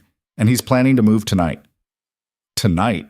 But Vale said Sokolov was vulnerable. And he is. But desperation makes people reckless. Sokolov figures if he can take you out, he can use that as leverage against Vale. Force a negotiation. Catherine's jaw clenched. He's putting together a team. 6 guys, maybe more. They're planning to hit us around midnight when they think we'll be asleep. Lena's heart hammered. We need to leave. Get out of here before... No. That's exactly what Sokolov wants, to flush us out into the open where we're vulnerable. Here we have advantages, fortifications, weapons, preparation. Catherine gripped Lena's arm. Vale's already making calls. By tonight we'll have reinforcements. People he trusts. Actually trusts. Not like Marcus. We're going to turn this house into a fortress and let Sokolov come to us. That's insane. Jamie's here. We can't... Jamie's safer here than running. Trust me. Catherine's eyes were hard. I've done this before. Defended positions against worse odds. We're going to be fine. The basement door opened. Vale emerged, blood on his hands, his shirt. His face was pale but composed. Behind him, Marcus was barely visible, slumped against the wall, breathing but not moving much. Vale saw Lena in the hallway. You shouldn't be down here. Catherine told me about Sokolov. About tonight. Then you understand why we need to prepare. Vale moved past her toward the kitchen sink, washing the blood off his hands with methodical care. Marcus gave up everything. Addresses, schedules, security protocols. Sokolov's planning a full assault, 6 shooters, military-grade weapons. He's not subtle anymore. He's desperate. We can't stay here, not with Jamie. Jamie is exactly why we're staying. Vale dried his hands, turned to face her. Out there, in motion, we're exposed. Here, we control the environment. I've got people coming, 8 of them, all vetted, all loyal. We'll have superior numbers, superior position, and surprise on our side because Sokolov thinks we don't know he's coming. You're going to ambush them. I'm going to end this, once and for all. Vale's expression softened fractionally. I know you're scared. I know this isn't what you signed up for, but running now would be suicide. Staying and fighting, that gives us a chance. Lena looked back toward the stairs, where Jamie was presumably still reading, trying to pretend everything was normal. Then back at Vale, who stood there covered in another man's blood, asking her to trust him one more time. What about Marcus? She asked. He's alive. For now. I got what I needed from him. Vale's voice was flat. After tonight, after we deal with Sokolov, I'll decide what happens to him. You mean you'll kill him? I mean I'll make sure he can never betray anyone again. How I accomplish that is still under consideration. Vale moved closer. I need you to be strong for a few more hours. Keep Jamie calm. Stay upstairs. Let me handle the security preparations. Can you do that? Could she? Lena didn't know, but she nodded anyway. The afternoon disappeared in preparation. Vale's people started arriving around 2. Hard-faced men and women who moved with military precision. They swept the house, checked sightlines, positioned weapons at strategic points. Catherine coordinated everything from the kitchen, her laptop showing security feeds and floor plans. Lena stayed upstairs with Jamie, watching through the window as the quiet Brooklyn street continued its normal day. A woman walked her dog. Kids played basketball in a driveway 3 houses down. Nobody knew that in a few hours, this block would become a battlefield. Are we going to die? Jamie asked quietly. No. Lena said it with more confidence than she felt. Vale knows what he's doing. We're going to be fine. You keep saying that, but people keep trying to kill us. They're trying to kill Vale. We're just collateral damage. Is that supposed to make me feel better? Jamie's voice cracked. Because it doesn't. Lena pulled him close, and this time he didn't squirm away. They sat together on the bed, listening to the sounds of preparation filtering up from downstairs. Footsteps. Low voices. The metallic click of weapons being checked and loaded. Vale came upstairs around 6. He'd changed clothes, cleaned up. He looked almost normal except for the hardness in his eyes. I need you both in the panic room, he said. Now, before it gets dark. The panic room was behind the bookshelf in the master bedroom, just like Vale had said. Catherine showed them how to activate it, a hidden switch that made the entire shelf swing outward on silent hinges. Behind it was a reinforced steel door with a keypad. Code is 7291, Catherine said. Get inside, lock the door behind you. Don't open it for anyone except Vale or me. We'll give you the code phrase, Brooklyn Sunrise, so you know it's really us. The room beyond was small but functional. Bunk beds, supplies, a bank of monitors showing camera feeds from around the house, a gun safe in the corner, which Catherine opened to reveal 2 handguns. Do you know how to use one? She asked Lena. No. Then don't touch them unless absolutely necessary. If someone gets in here who shouldn't be here, point and pull the trigger. Aim for center mass. Don't hesitate. Catherine closed the safe. But it won't come to that. We're not going to let anyone get this far. Jamie explored the small space, checking the supplies. Food, water, first aid kit, a satellite phone for emergencies. He seemed calmer here, like having a defined space to defend made the threat more manageable. How long do we have to stay here, he asked. Until it's over. Catherine checked her watch. Sokolov's team is gathering now. We estimate they'll move around midnight. The fight will be quick. Either they'll retreat when they realize we're ready for them, or we'll put them down hard and fast. Either way, by tomorrow morning, this will be finished. And if you're wrong, Lena asked, if they get past your defenses? They won't. Catherine's certainty was absolute. But if they somehow do, you stay locked in here. This door will hold against anything short of explosives. And if they're using explosives, the whole neighborhood will hear it. Police will be here in minutes. You just need to survive until then. She left them alone. The bookshelf swung back into place with a soft click, and suddenly they were sealed in. The monitors showed different angles of the house and street.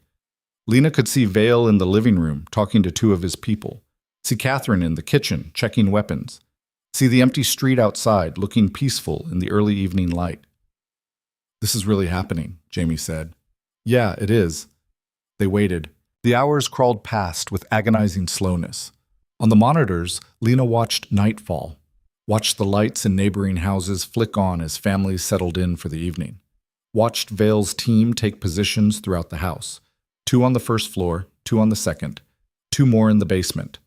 Vale himself stayed mobile, moving between positions, checking everything twice. At 11, Catherine brought them sandwiches and water.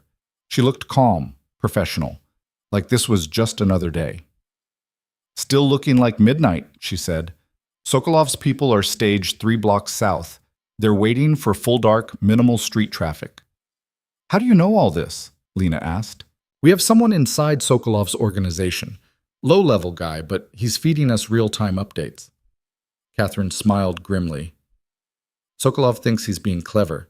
He has no idea we've been tracking his every move for the past 6 hours. What happens after? After tonight? If we win, when we win, Sokolov's operation collapses completely. He'll be dead or running, and either way, he stops being a threat. The other groups that partnered with him will scatter. Dmitri's already neutralized. By dawn, Vale will have eliminated every major threat against him." Catherine squeezed Lena's shoulder. "And you'll be free to make your choice about what comes next. What if I chose wrong?" The question came out before Lena could stop it. What if trusting Vale, coming here, staying, what if it was all a mistake? Then you made the best decision you could with the information you had. That's all anyone can do. Catherine moved toward the door. "Lock this behind me. Code phrase is Brooklyn Sunrise. Don't open it for anything else." The door sealed shut with a heavy metallic sound. Lena entered the code on the interior keypad, heard the locks engage. On the monitors, she watched Catherine return to her position in the kitchen, watched the minutes tick past on the digital clock display. 11:47, 11:52, 11:58. Jamie sat next to her, eyes fixed on the screens. "Do you think Vale's scared?" he asked. "I think he's been doing this long enough that fear works differently for him. It's not about being scared or not scared, it's about being prepared." "Are you scared?" "Terrified." Lena took his hand. "But I'm glad you're here with me, even if here is a panic room waiting for people to try to kill us."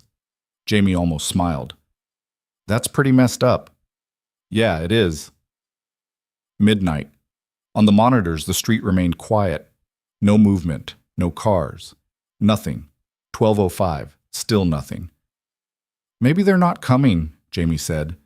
Then the lights went out. Not just in the house. The entire street went dark. Every house, every street light. Complete blackness except for the faint glow of the monitors in the panic room, running on battery backup. "Here we go," Lena whispered. On the infrared cameras, she saw movement, figures approaching from multiple directions. 6 of them, just like Catherine had said. They moved with military precision, spread out, covering each other's approaches. Vale's voice came through the monitor speakers. He must have activated the intercom system. "Everyone hold. Let them get close." The figures reached the house. One moved to the front door, another to the basement entrance. 2 more headed for the windows. The final 2 hung back, providing cover.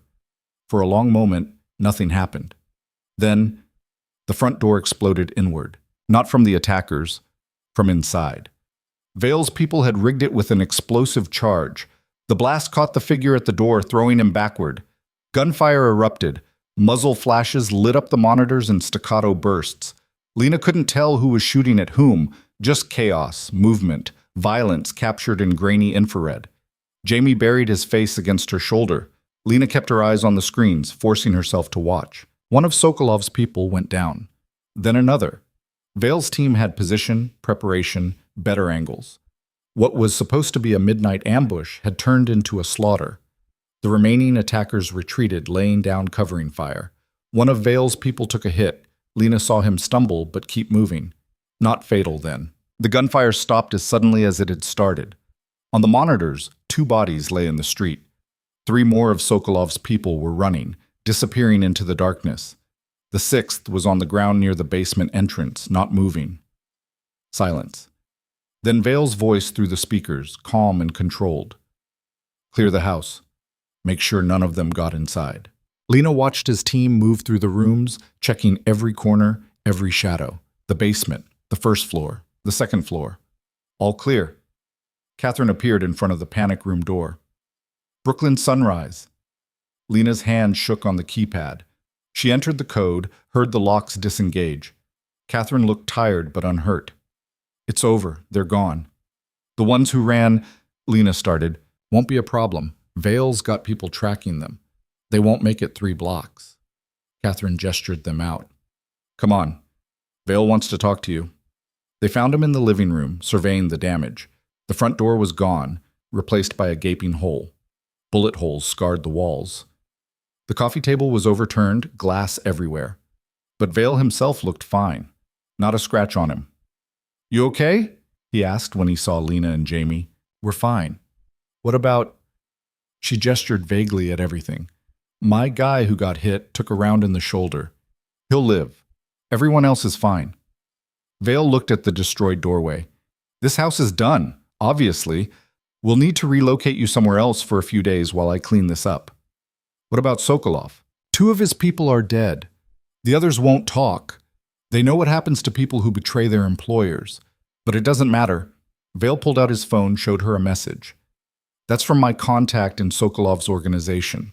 Sokolov was here tonight, personally. He was supervising from a car 2 blocks away. Was? One of my people put a 3 rounds through his windshield 5 minutes ago. Sokolov's dead. Vale pocketed the phone. It's over.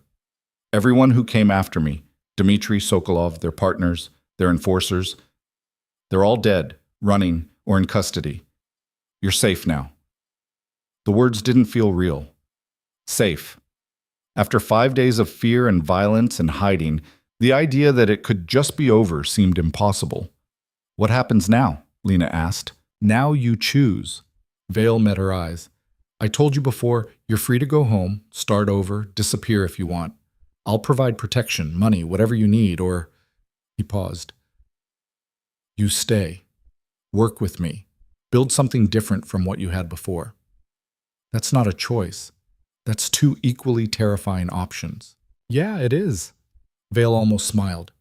But you've got time to decide, a few days at least, while I make sure every loose end is tied up, while I confirm that nobody else is coming after you. Jamie tugged on Lena's sleeve.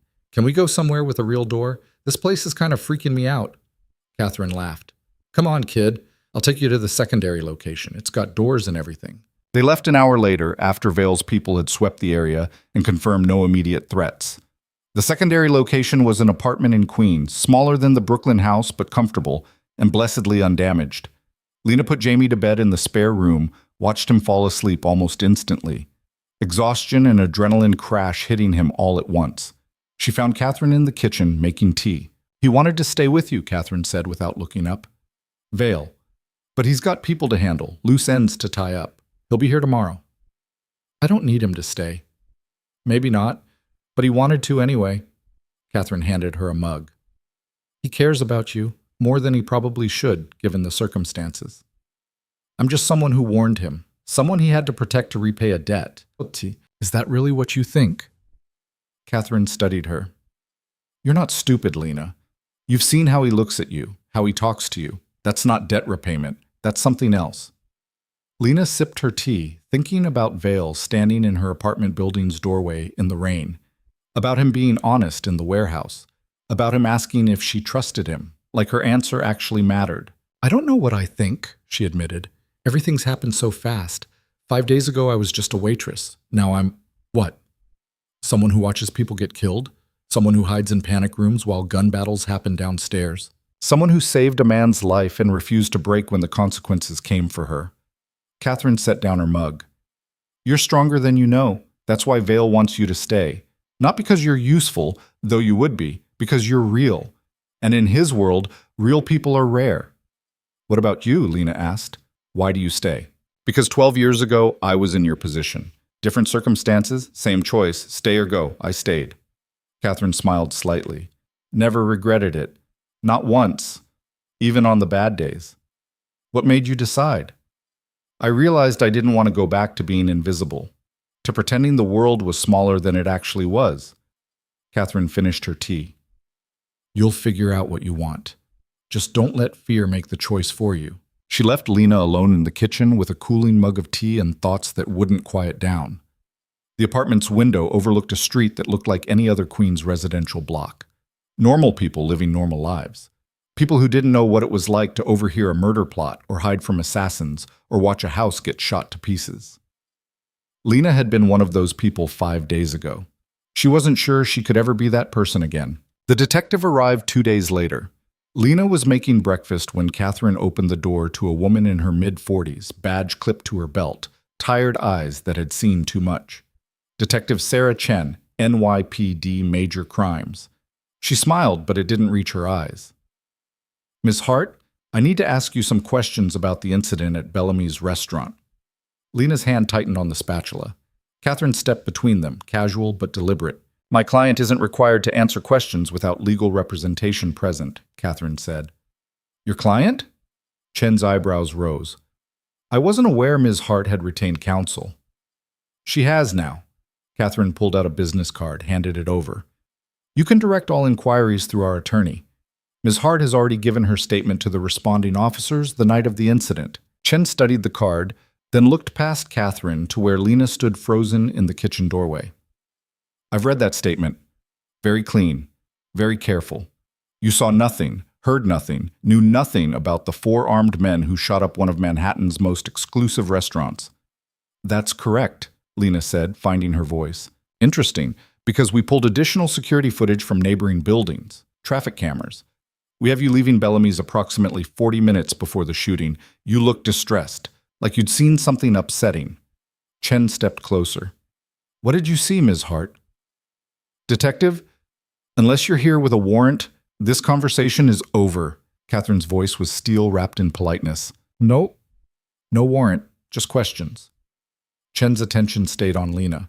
We know Adrian Vale was at Bellamy's that night. We know he left minutes before someone put a bullet through the window where he'd been sitting. We know he deleted the restaurant's security footage, or someone working for him did. And we know you handed him something at his table right before he left. Lena's stomach dropped. They'd seen the receipt. Of course they had. I don't know anyone named Adrian Vale, she said. The lie tasted like metal. Really? Because Vale's been connected to organized crime in this city for 15 years. Illegal gambling, money laundering, racketeering. We've never been able to make anything stick, but we know what he is. Chen pulled out a photo. Vale entering a building Lena didn't recognize. He's dangerous. And if he's threatened you, if he's forcing you to stay quiet, we can protect you. Nobody's threatening me. Then why are you staying in a safe house registered to one of Vale's shell companies? Chen gestured at the apartment around them. Why is your brother enrolled in online school under a fake name? Why did you disappear from your apartment the same night someone tried to kill Vale? Catherine moved to physically block Chen's view of Lena. Detective, you're fishing. If you had actual evidence of wrongdoing, you'd have brought a warrant. Since you didn't, I'm going to ask you to leave. Chen didn't move. There was a shootout in Brooklyn 2 nights ago. 4 dead, several wounded. Anonymous tip led us to a brownstone that had been turned into a fortress. Place was registered to the same shell company that owns this apartment. Her eyes found Lena again. Were you there, Ms. Hart? I don't know what you're talking about. We found blood in the basement, signs of torture. A man named Marcus Webb, former military, worked security for Vale. He's missing. You know anything about that? Lena thought about Marcus in the basement, about Vale emerging with blood on his hands. She forced her face to stay neutral. No. Chen studied her for a long moment. You seem like a good person. Working mother, taking care of your disabled brother, trying to make ends meet. This isn't your world. Whatever Vale told you, whatever he promised, it's not worth it. Men like him don't protect people. They use them up and throw them away. Are we done here? Catherine asked. For now. Chen handed Lena a card. When you're ready to tell the truth, when you realize Vale isn't your friend, call me. We can help you. Real protection, not whatever arrangement you've got now. She left. Catherine locked the door behind her, engaged the deadbolt, the security chain. That was closer than I'd like, she said. Lena's hands were shaking. She set down the spatula before she dropped it. She knows about the receipt, about Vale, about everything. She suspects. That's different from knowing, and suspicion without evidence doesn't hold up in court. Catherine moved to the window, checked the street. But she's right about one thing. The police are paying attention now. Vale's going to need to be more careful. How careful can he be? They connected the Brooklyn house to this apartment. They know about Marcus. Lena sank into a chair. How long before they figure out the rest? They won't. Vale's good at covering tracks. Catherine turned from the window. But Chen's appearance changes things. You can't stay here much longer. Too exposed now. Where are we supposed to go? That's up to Vale. And you. Catherine's expression softened. Chen offered you a way out. Protective custody, immunity, the whole package. You could take it. Testify against Vale, go into witness protection, start over somewhere new. Is that what you think I should do? I think you need to make your own choice. Not based on fear, not based on debt. Based on what you actually want. Catherine pulled out her phone. I'm calling Vale. He needs to know about this. Jamie emerged from his room as Catherine stepped into the hallway to make the call. He looked better than he had in days. Some color back in his face, less of that haunted look around his eyes. Who was that woman? He asked. A detective. She wanted to ask questions about Bellamy's. What did you tell her? Nothing. Catherine handled it. Lena pulled him into a hug. How are you feeling? Did you take your medication? Yeah, I'm okay. Jamie pulled back, studying her face. Are we in trouble? Like legal trouble? I don't know. Maybe. Probably not if we're smart about it. The detective. She said Vale was dangerous, that he uses people. Jamie's voice was careful. Is that true?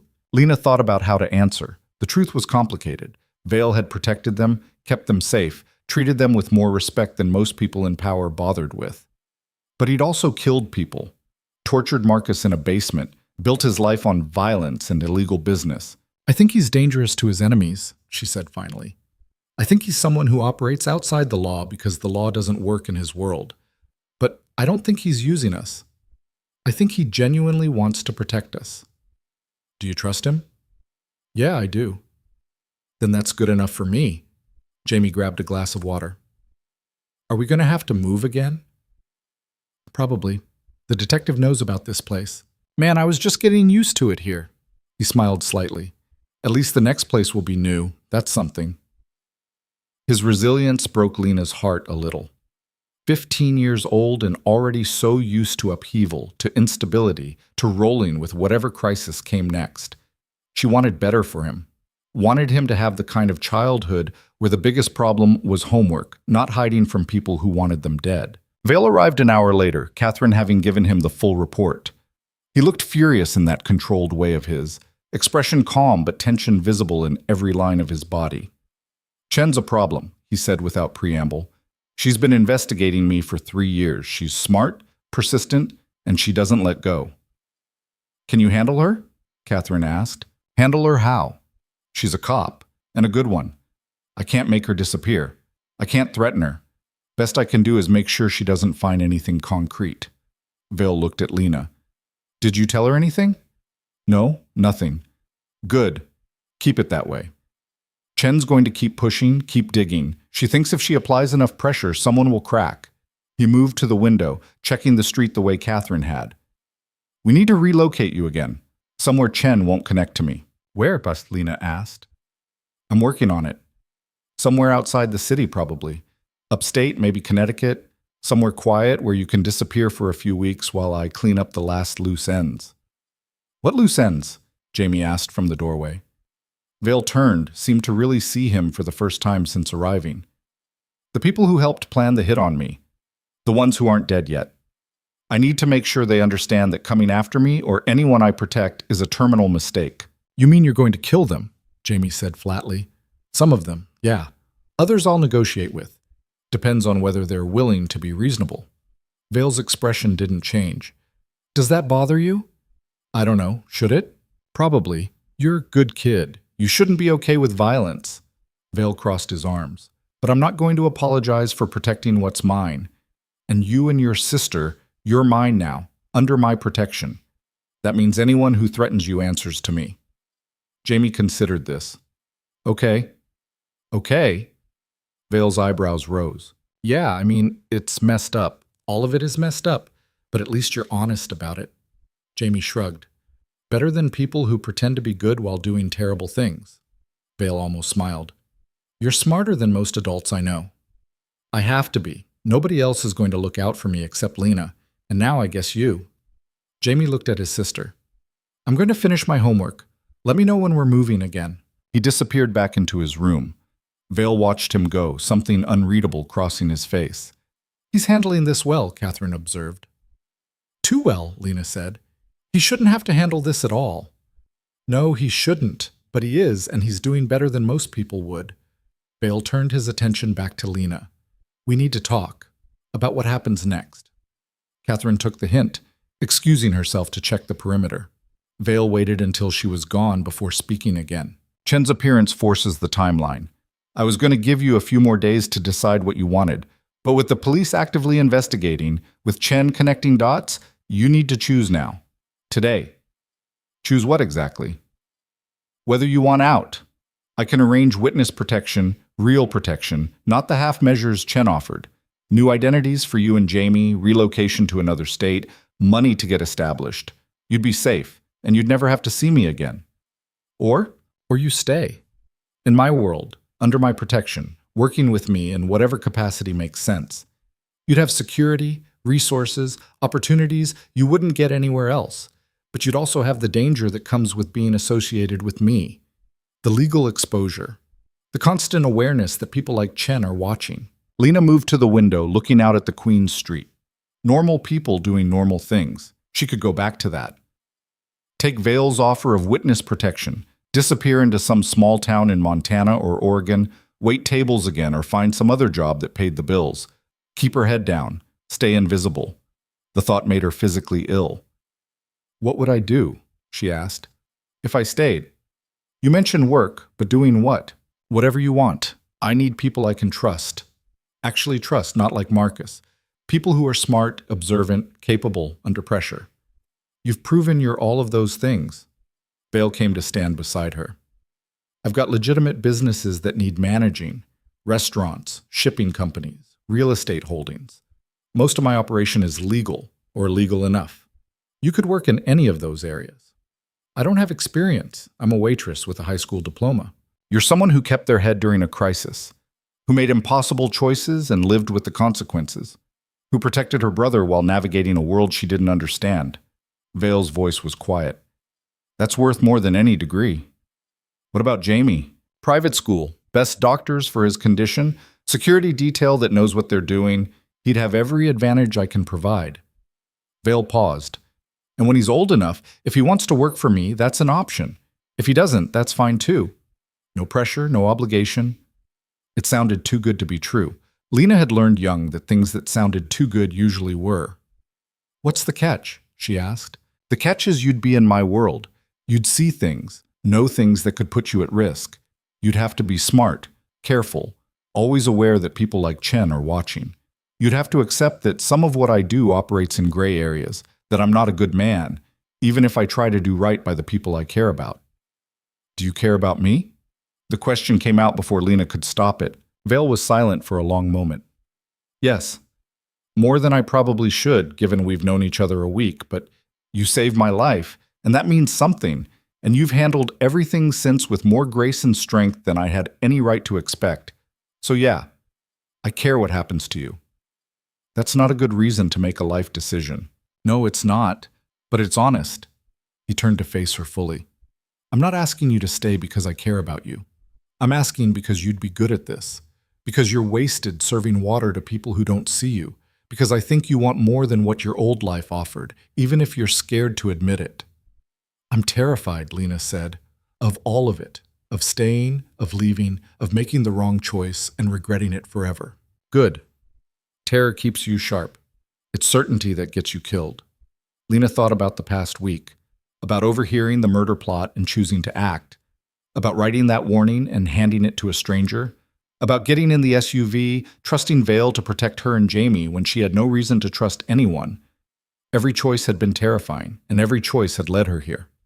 I need to talk to Jamie, she said. This affects him too. He deserves a say. Fair enough. Vale checked his phone. I need to meet with some people tonight. Handle some business related to the loose ends I mentioned. I'll be back tomorrow morning. You can give me your answer then. What if my answer is no? Then I make arrangements for witness protection and we say goodbye. No hard feelings. You did me a service, I repaid it by keeping you alive. We're even. Vale moved toward the door, then paused. But I hope your answer is yes. I think you'd be happier here than hiding in some small town pretending to be someone you're not. He left before Lena could respond. Catherine reappeared a few minutes later, carrying takeout bags. Figured you wouldn't feel like cooking after Chen's visit. Chinese, okay?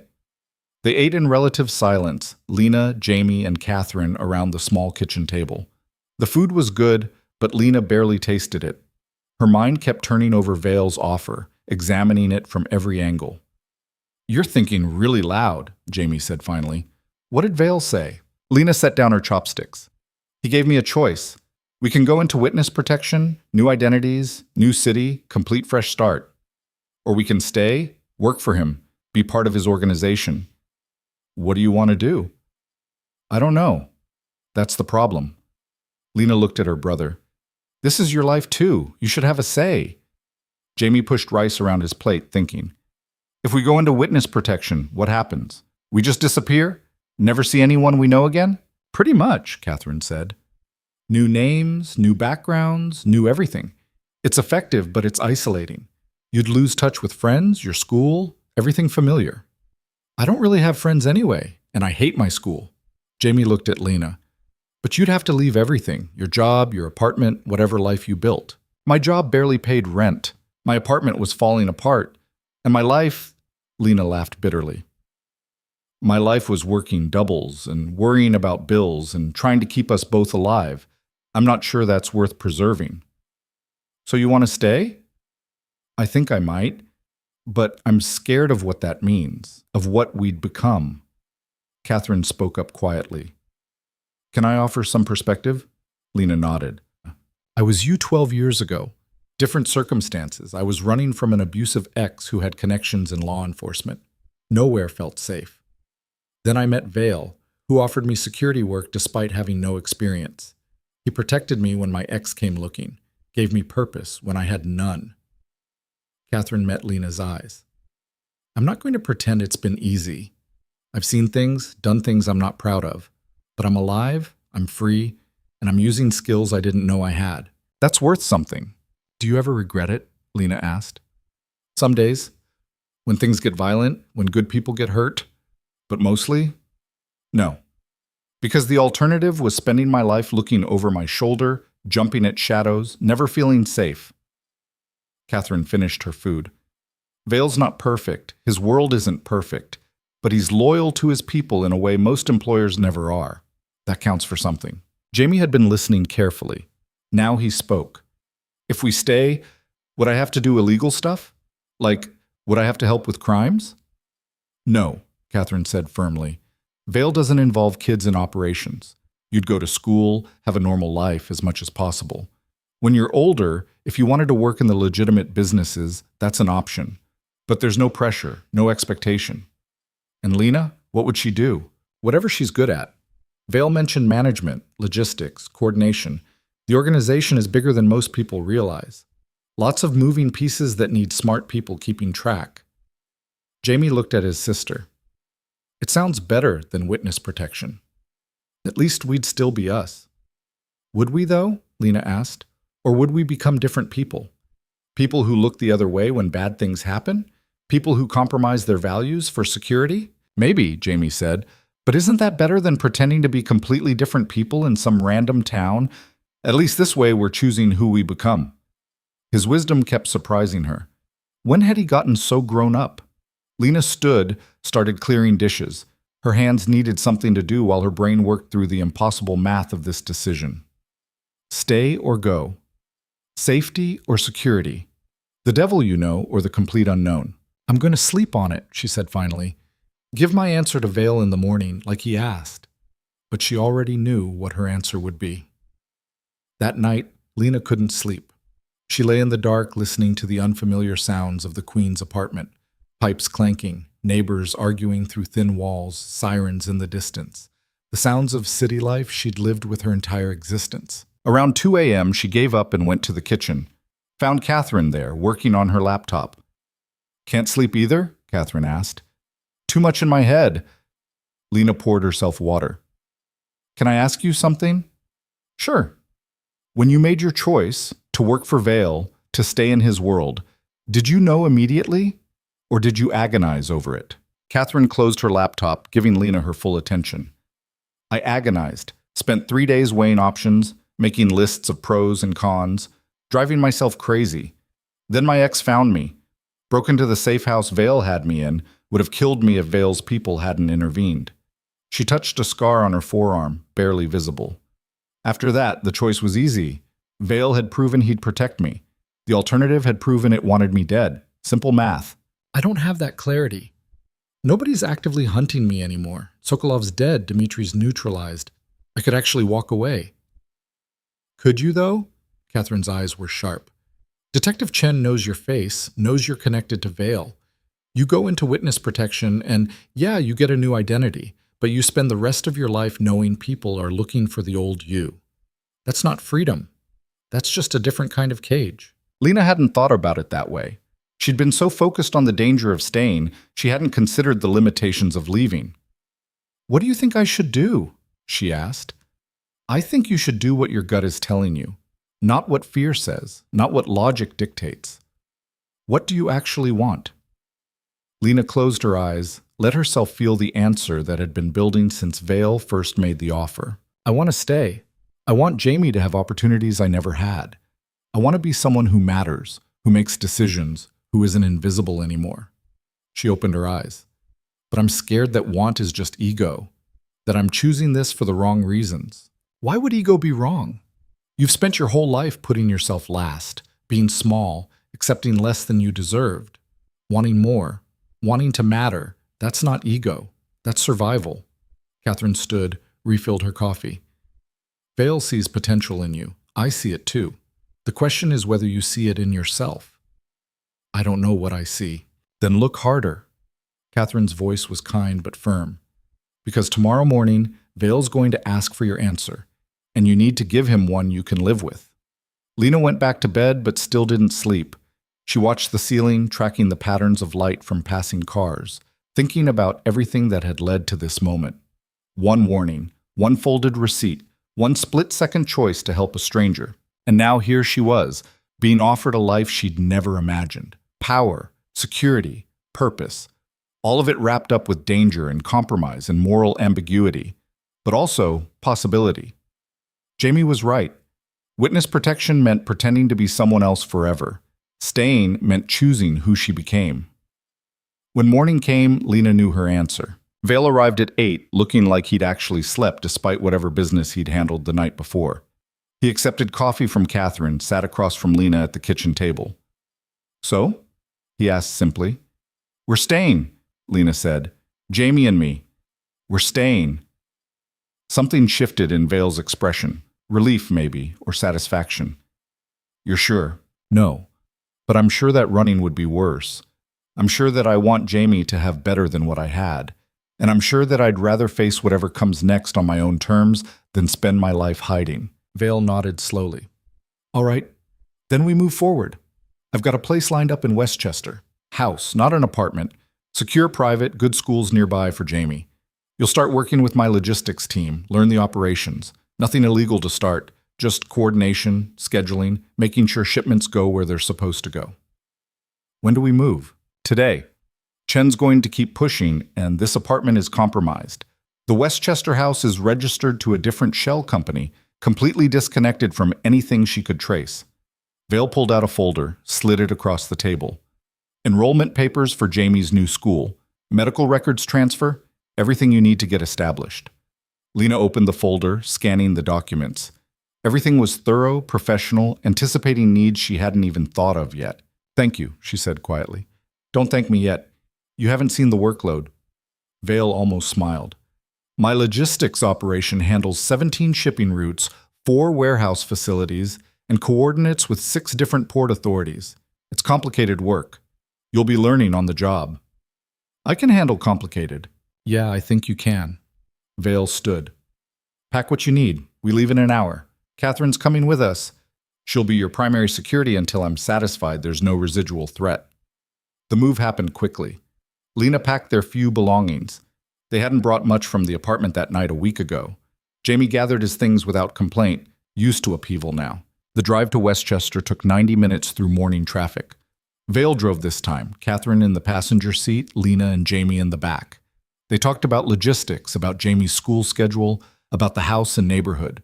Normal conversation about abnormal circumstances. The house was beautiful. Actual yard, 3 bedrooms, updated kitchen, security system that Catherine approved of. It looked like a place where normal families lived normal lives. Jamie disappeared to explore his new room. Catherine started checking perimeter security. Vale and Lena stood in the kitchen, the space between them feeling charged with something unspoken.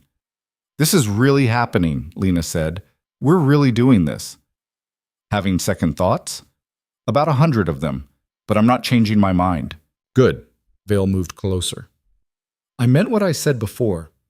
You're going to be good at this. Better than good, probably. You've got instincts most people have to train for years to develop. Or I'll crash and burn spectacularly. Maybe, but I don't think so. He pulled out his phone, checking something.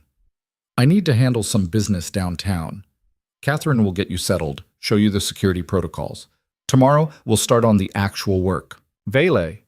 Lena stopped him before he could leave. Why are you doing this? Really? It's more than repaying a debt. You could have set us up somewhere and walked away. Instead, you're giving me a job, giving Jamie opportunities, investing in people you barely know. Vale was quiet for a moment, considering his answer. Because potential matters. Because you saw danger coming and acted instead of freezing. Because your brother is smart and deserves better than the hand he was dealt. And because... He paused. Because I'm tired of being surrounded by people who are only here for profit or fear. You're here by choice. That means something. He left before Lena could respond. Catherine found her still standing in the kitchen 10 minutes later. He's not good at expressing feelings, but he means what he says. You matter to him. I saved his life. That's not the same as mattering. No, but what you did after, staying calm, protecting Jamie, making hard choices, that's what matters. Vale's had plenty of people save him over the years. He's never offered any of them what he's offering you. Lena thought about that. About being special to someone like Adrian Vale, someone powerful and dangerous and operating in worlds she was just beginning to understand. It should have terrified her. Instead, it felt like possibility. That night, in her new bedroom in a house that felt too nice to be real, Lena lay awake thinking about the choice she'd made, about the path she'd chosen, about the life waiting for her on the other side of fear. Detective Chen would keep investigating. Threats would emerge. The moral compromises Catherine warned about would come. But so would opportunities. Security. Purpose. A chance to be more than she'd been. Lena closed her eyes and finally, for the first time in a week, slept without nightmares. 3 months later, Lena stood in a warehouse in Red Hook, watching longshoremen unload shipping containers with practiced efficiency. Her tablet displayed manifests, schedules, delivery routes, the intricate choreography of legitimate commerce that formed the backbone of Vale's operation. Container 17 is flagged, said Marcus Chen, her logistics coordinator. No relation to the detective, he'd clarified on day 1 with a tired smile. Customs wants a secondary inspection. What's in it? According to the manifest, textiles from Portugal, but the weight's off by about 200 kilos. Lena pulled up the shipment details, cross-referenced the supplier. Something felt wrong. The numbers didn't add up in that particular way that meant someone was lying. Pull it aside. Full inspection.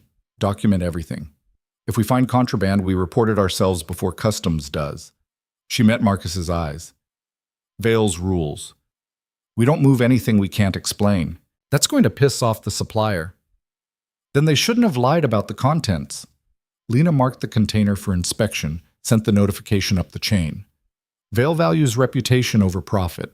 That means no surprises. Marcus nodded, already moving to implement her orders. Lena watched him go, then returned her attention to the remaining manifests. 17 shipments today, all of them requiring coordination between ports, trucking companies, and final destinations. It was complex work, demanding work. She was good at it. The realization still surprised her sometimes. 3 months ago, she'd been serving water to people who didn't see her. Now she was managing operations worth millions, making decisions that affected dozens of employees, solving problems that would have seemed impossible back then. Her phone buzzed. Vale, how's Red Hook? Container 17 has undeclared weight, running full inspection. Good instincts. Call me when you're done there. Lena pocketed her phone, finished reviewing the manifests. By the time she left the warehouse, Container 17 had revealed exactly what she'd suspected. Textile shipment was legitimate, but someone had hidden high-end electronics underneath to avoid import duties. She'd documented everything, reported it to customs herself, and blacklisted the supplier. Vale would approve. He'd been clear from the beginning. His businesses operated as close to legitimate as possible. The gray areas existed, but they were carefully managed, meticulously documented, designed to survive scrutiny. The drive back to Westchester gave her time to think. The past 3 months had been a masterclass in controlled chaos, learning Vale's operations, understanding the networks and relationships that kept everything running, developing instincts for what was normal versus what needed attention. But it wasn't just work. Jamie had thrived at his new school. Smaller classes, better resources, teachers who actually cared about students with medical needs. He'd made friends, real friends, the kind he'd never had before. His seizures were better controlled with the specialists Vale had connected them with. And Lena herself had changed in ways she was still processing. She moved differently now, spoke with more authority, made decisions without second-guessing herself into paralysis. Catherine had been right. She'd found skills she didn't know she had. Detective Chen had tried to contact her twice more, once through official channels, a subpoena that Vale's lawyers had quashed. Once through unofficial ones, a message passed through someone at Jamie's school that Lena had ignored. The detective was persistent, but without evidence, there was nothing she could do. The house appeared ahead, and Lena felt that small jolt of satisfaction she always got seeing it. Home. Actual home, not just a place she slept between shifts. Jamie was in the kitchen when she entered, doing homework at the table while Catherine prepared dinner. The domestic scene still felt surreal sometimes. "How was your day?" Catherine asked. "Caught someone trying to smuggle electronics in a textile shipment. Otherwise normal." Lena grabbed water from the fridge. "Jamie, how was school?" "Got an A on my history paper. Mr. Richardson said it was college-level work." He didn't look up from his laptop, but Lena heard the pride in his voice. "That's amazing. I knew you were smart, but yeah, I'm brilliant. Can I go to the movies Friday with Marcus and Dylan?" Marcus and Dylan, the friends who'd somehow decided her weird brother was worth knowing. "As long as Catherine or I can drive you." Catherine already said she would. "I'm just checking with you, too." Now he looked up, grinning. "Trying to be responsible and stuff." "Keep it up. You're doing great." Vel arrived an hour later, joining them for dinner in a scene that had become routine over the past month. He'd started showing up more frequently, staying longer, the boundaries between professional and personal getting increasingly blurred. Not that Lena minded. She'd stopped fighting her attraction to him somewhere around week 6, when he'd stayed up until 3 a.m. helping her solve a routing crisis that had threatened to derail an entire shipment schedule. He was brilliant at this work, patient in teaching her, and underneath the dangerous exterior was someone who cared deeply about doing things right. After dinner, after Jamie had retreated to his room and Catherine had tactfully found business elsewhere, Vale and Lena ended up in the study. It had become their space, where they reviewed operations, discussed strategy, talked about everything and nothing. "The container situation," Vale said, pouring them both whiskey. "You handled it exactly right. Better than right. Most people would have panicked or tried to cover it up. You taught me panic makes things worse." Lena accepted the glass. "Document everything. Report what needs reporting. Maintain reputation over short-term profit." "You're a fast learner." Vale settled into the chair across from her. "I have a proposition." "Another one?" "Different kind. I want you to take over the entire logistics division. Full authority, decision-making power, the works. Marcus and the others would report to you." Lena stared at him. "That's a huge promotion. I've only been doing this 3 months. And you've already improved efficiency by 15%, caught 3 separate attempts at fraud, and earned the respect of people who've been in this business for decades." Vale sipped his whiskey. "You're ready. More than ready." What's the catch? No catch.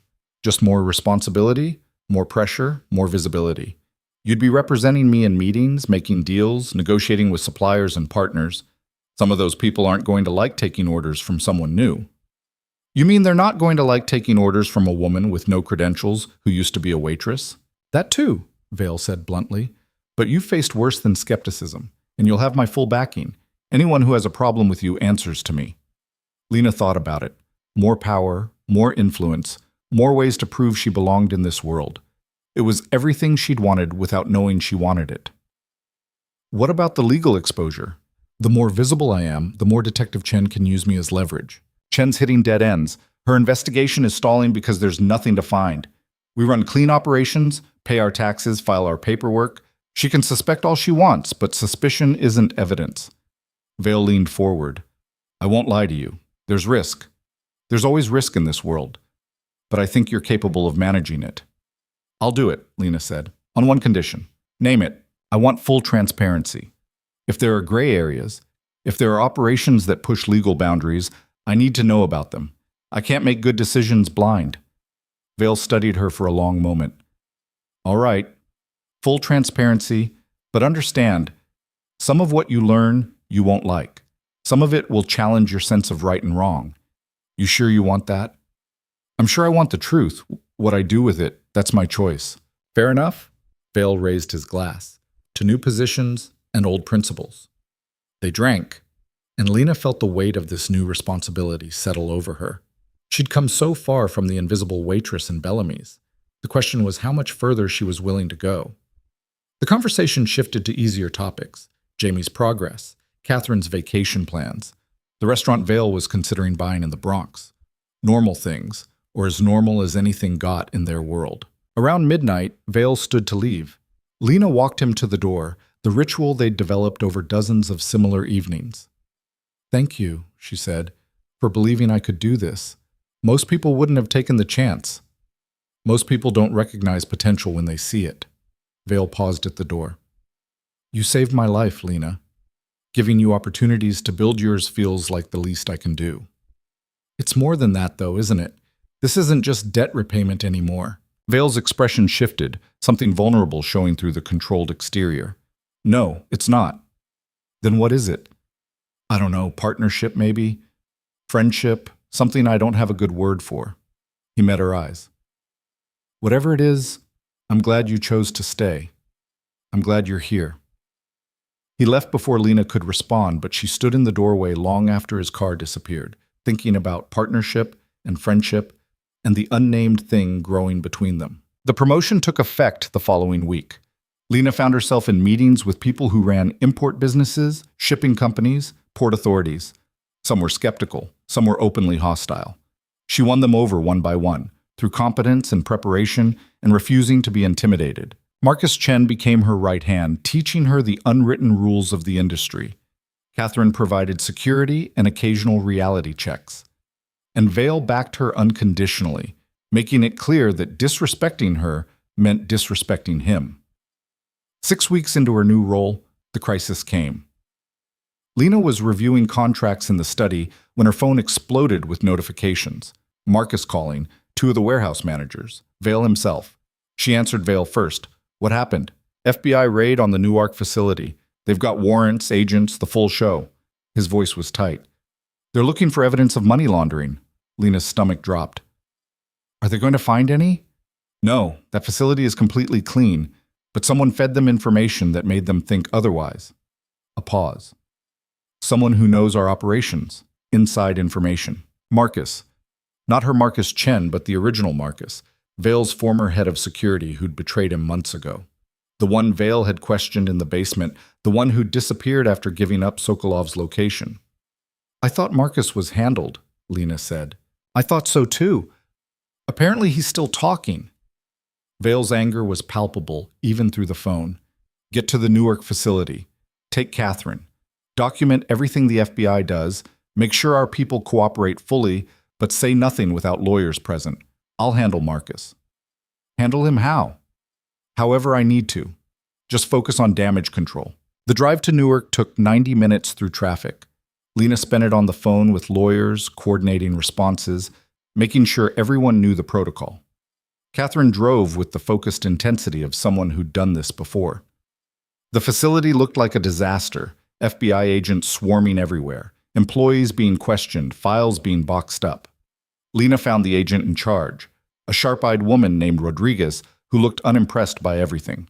"I'm the logistics director," Lena said. "What exactly are you looking for?" "Evidence of financial crimes, money laundering, tax evasion, wire fraud. We have testimony from a credible witness that this facility has been used to move illegal funds." Rodriguez's eyes narrowed. "You're Lena Hart.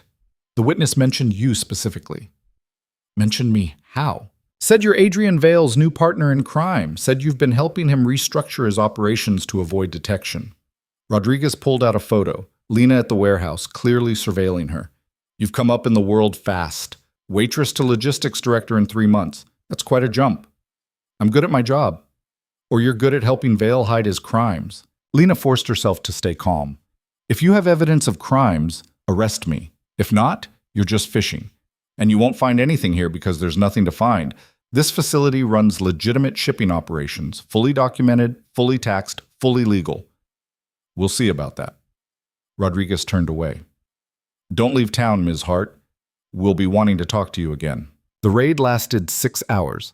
The FBI took files, computers, records going back 3 years.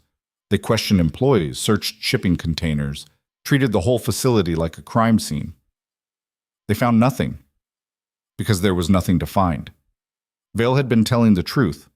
This operation was clean, but the damage was done. Employees were scared, clients were nervous, and Lena's name was now officially connected to an FBI investigation into money laundering. She called Vale from the car on the way back. "It's bad. They didn't find anything, but they're going to keep digging, and they're specifically looking at me now." "I know. Rodriguez already called my lawyer making threats." Vale sounded tired. "Marcus gave them your name, said you're my partner in criminal enterprise. Complete fabrication, but they have to investigate." "What do? We do what we've always done. Operate clean, document everything, cooperate where required, and stonewall where allowed. They can investigate all they want. Won't change the fact that we're legitimate." A pause. "I'm sorry you're caught up in this. Sorry Marcus is trying to drag you down." "Where is he?" "Marcus?" "Missing. He went underground after talking to the FBI, probably figured I'd retaliate." "He's not wrong." Vale's voice went cold. "When I find him, this ends permanently." Lena wanted to argue, to suggest legal solutions, to be the voice of reason. But she was tired of Marcus's ghost hanging over them, tired of threats and investigations, and constantly looking over her shoulder. "Do what you need to do," she said. "Just be careful." The FBI investigation consumed the next month. Agents appeared at the Westchester house, questioning Lena about her relationship with Vale, her role in his businesses, her knowledge of any illegal activities. She answered with carefully rehearsed responses, volunteered nothing, and let the lawyers handle anything substantive. Detective Chen made her move during this period, reaching out directly with an offer, testify against Vale, and the FBI would grant immunity for any crimes Lena might have committed. Refuse, and she'd be charged alongside him when they finally built their case. Lena met Chen at a coffee shop in White Plains, Catherine watching from a nearby table. "You don't have to go down with him," Chen said, sliding a folder across the table. "We know you were a waitress 3 months ago. We know Vale brought you into his organization. You're a victim here, not a criminal." "I'm not a victim. I made my own choices. Choices you made under duress. We know about the assassination attempt, about Vale taking you and your brother into protective custody. That's coercion, not free will." Chen opened the folder, showing Lena immunity agreements, witness protection offers. "Take the deal. Save yourself and your brother." Lena thought about everything she'd built over the past 4 months. The job she was good at, the security Jamie finally had, the life she'd chosen instead of the one she'd been handed. "No," she said. "You're making a mistake." "Maybe, but it's my mistake to make." Lena stood. "Vale's operations are legitimate. You won't find evidence of crimes because there aren't any, and I'm not going to lie and say otherwise just to make your case easier. When this goes to trial, and it will, you're going to prison alongside him. Then I guess we'll both need good lawyers." Lena walked away, leaving Chen and her offers at the table. Catherine fell into step beside her. That was brave. Stupid, but brave. Story of my life lately. The break in the case came from an unexpected source. One of Vale's people tracking Marcus finally located him, hiding in a motel in Pennsylvania, preparing to flee further. But before Vale could act, Marcus reached out. He wanted to talk, to negotiate. The meeting happened in a neutral location, a diner off I-95, public enough to discourage violence, private enough for honest conversation. Vale brought Lena, which surprised her until he explained. He's using you to hurt me. You deserve to face him directly. Marcus looked terrible, thinner than Lena remembered, with the haunted expression of someone who'd been running too long. He sat in a booth by the window, hands visible on the table in a gesture of non-aggression. Thank you for coming, he said when they sat down. You've got 5 minutes to explain why I shouldn't kill you where you sit, Vale said flatly. Because I'm the only one who can fix this. The FBI, Detective Chen, the investigation, it all traces back to what I told them.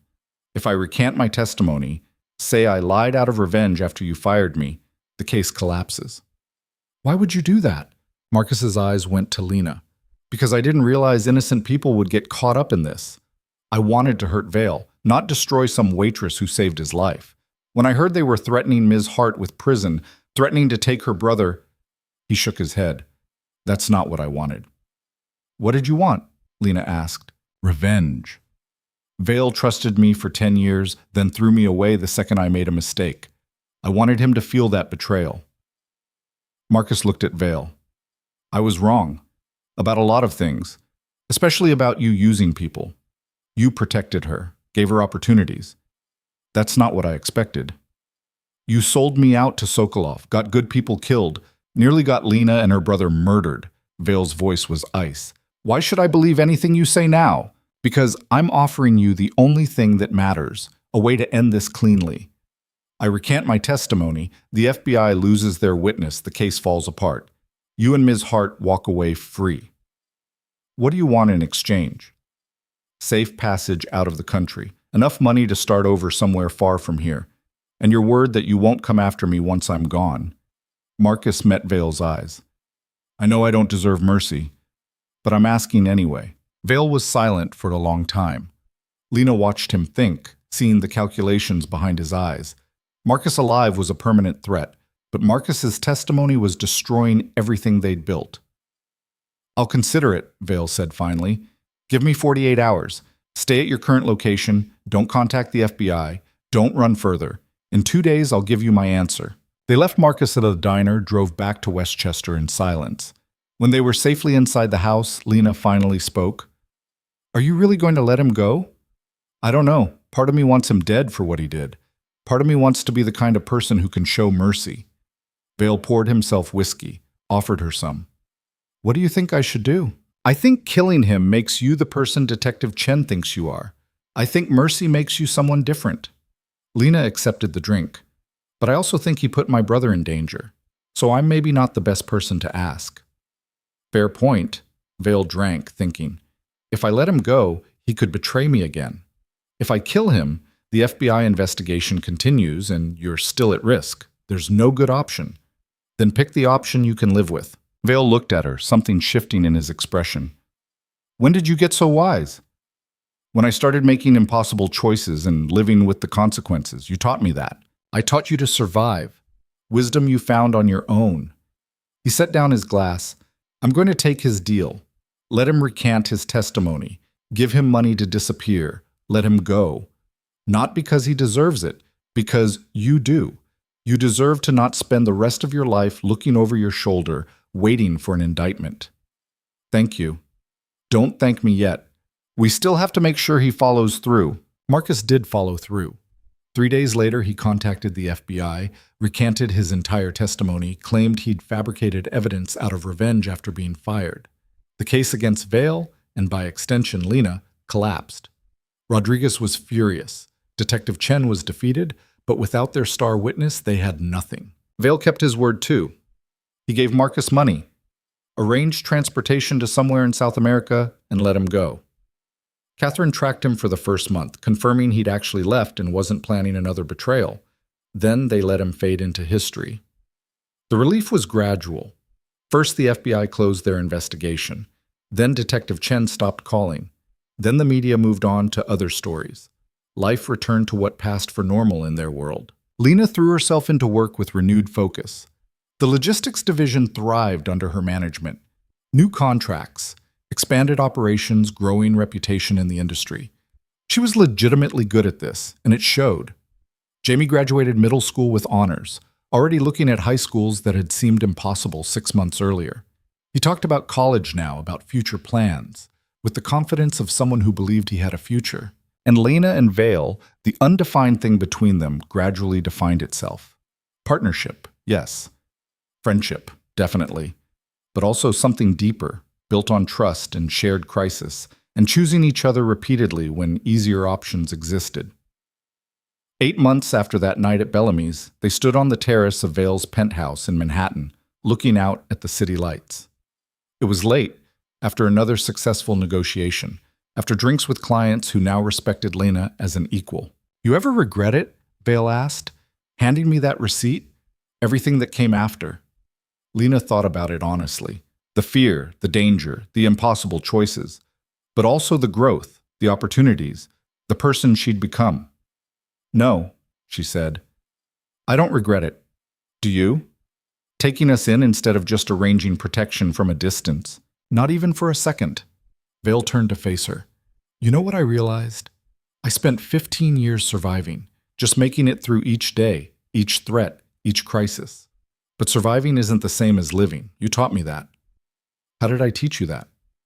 "By choosing life over safety, by stepping forward when you could have stepped back, by refusing to become smaller just because the world was dangerous."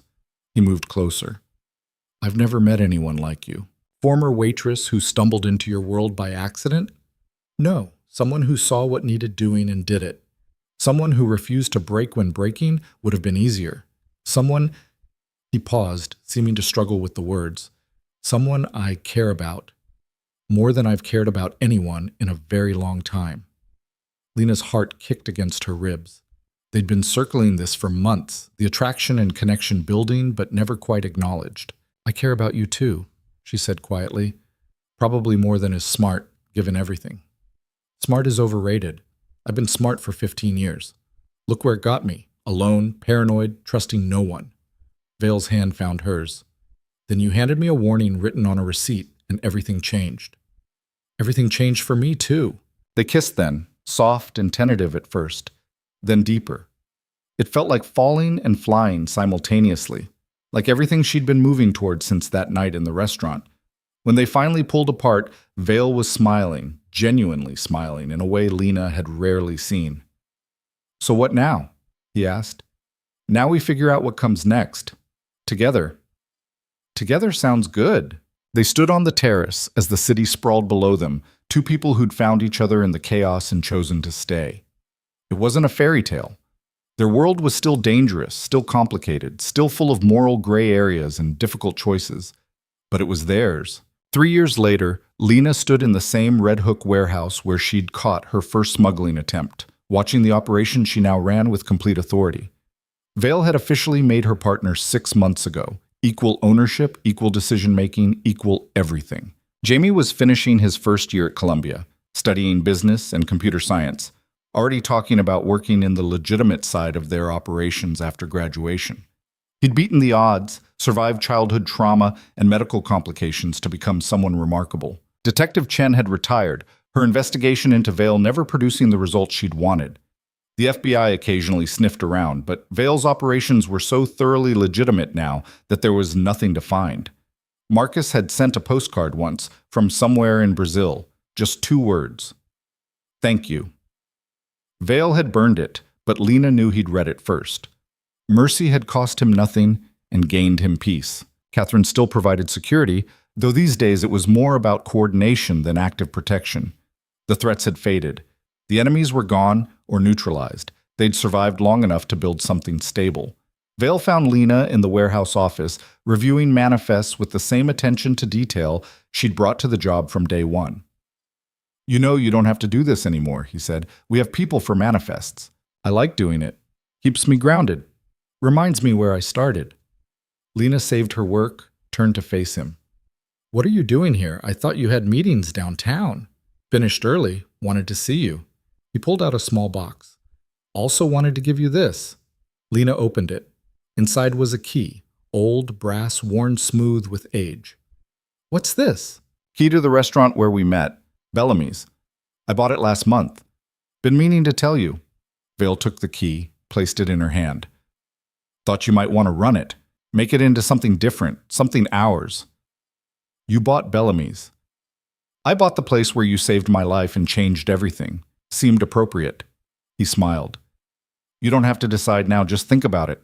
Lena turned the key over in her hand, thinking about that night, about overhearing a murder plot in the bathroom, about writing a warning on a receipt, about choosing to act when inaction would have been safer. One choice, one moment. Everything that followed had spiraled from that single decision. I'll think about it, she said, but I'm probably going to say yes. I usually do with you. Is that a complaint? No. It's an observation. She pulled him close. I chose you 3 years ago. I choose you now. I'll probably keep choosing you. Good. Because I'm not going anywhere. They left the warehouse together, climbing into the car for the drive back to Westchester. Back to the house that had become home, to the life they'd built from chaos and danger and impossible odds. Lena had started as a waitress trying to survive. She'd become someone who thrived, not because the world had gotten easier or safer, but because she'd stopped trying to be invisible and started demanding space to exist. The lesson wasn't that risk led to reward. It was that playing it safe could be the most dangerous choice of all. That sometimes the only way forward was through. That survival meant more than just staying alive. It meant building something worth surviving for. She'd saved a stranger's life on impulse, and in doing so, she'd saved her own. The city blurred past the windows as Vale drove, one hand on the wheel, the other holding hers. Jamie was home waiting, probably buried in coursework or arguing with Catherine about something trivial. Normal family chaos. Normal. That was the thing. After everything, the violence, the fear, the impossible choices, they'd somehow landed on normal. Different normal than most people, maybe. But normal that was theirs. You ever wonder what would have happened if you hadn't warned me? Vale asked, as if reading her thoughts. All the time. I'd probably still be at Bellamy's, or working somewhere similar. Same life, same struggles, same invisibility. You were never invisible. Not to me. Not from the moment you handed me that receipt. I was a stranger doing something reckless. You were someone brave enough to act when it mattered. That's the opposite of invisible. Vale glanced at her. I'm glad you acted. Glad you chose to save me instead of walking away. Me too, Lena said. Even on the hard days. Even when things got complicated. I'm glad I made that choice. Because the truth was, she'd been given a chance to change her life, and she'd taken it. Not blindly, not without fear, but with eyes open and consequences accepted. That was the real lesson. Not that everything worked out perfectly, not that risk was always rewarded, but that choosing to act, choosing to try, to fight, to demand more than what you were given, that was what made the difference between surviving and actually living. Lena Hart had stopped surviving and started living the night she wrote a warning on a restaurant receipt. Everything after was just proof that she'd made the right choice. The car pulled into the driveway. Home. Jamie visible through the window, probably gaming or studying. Catherine's car parked in its usual spot. Lights on, life happening inside. Lena and Vale sat for a moment before going in, just existing in the quiet. Thank you, she said finally. For what? For seeing me, for giving me chances, for letting me become this version of myself. You became that version on your own. I just provided the opportunity. Vale squeezed her hand. You did the work. You made the choices. This life you've built, it's yours. Maybe, but it was also theirs together. Partnership in the truest sense. They went inside to warmth and noise and normal chaos. To Jamie complaining about his professor, Catherine burning dinner, the dog they'd adopted last month making a mess in the living room. To life, messy and imperfect and worth every impossible choice that had led here. Lena had saved a man's life. And somewhere along the way, he'd helped her save her own. Not from danger, from invisibility, from accepting less than she deserved, From playing small in a world that demanded you take up space or get crushed, she'd taken up space, demanded to be seen, refused to disappear. And the world had answered by giving her room to grow into someone she'd never imagined becoming. That was the real story. Not the violence or the danger or the dramatic moments, but the quiet transformation of a woman who chose to act when she could have stayed silent, who chose to demand more when she could have accepted less, who chose to build something new when the old life no longer fit. 3 years from a split-second choice, Lena wouldn't change a single moment.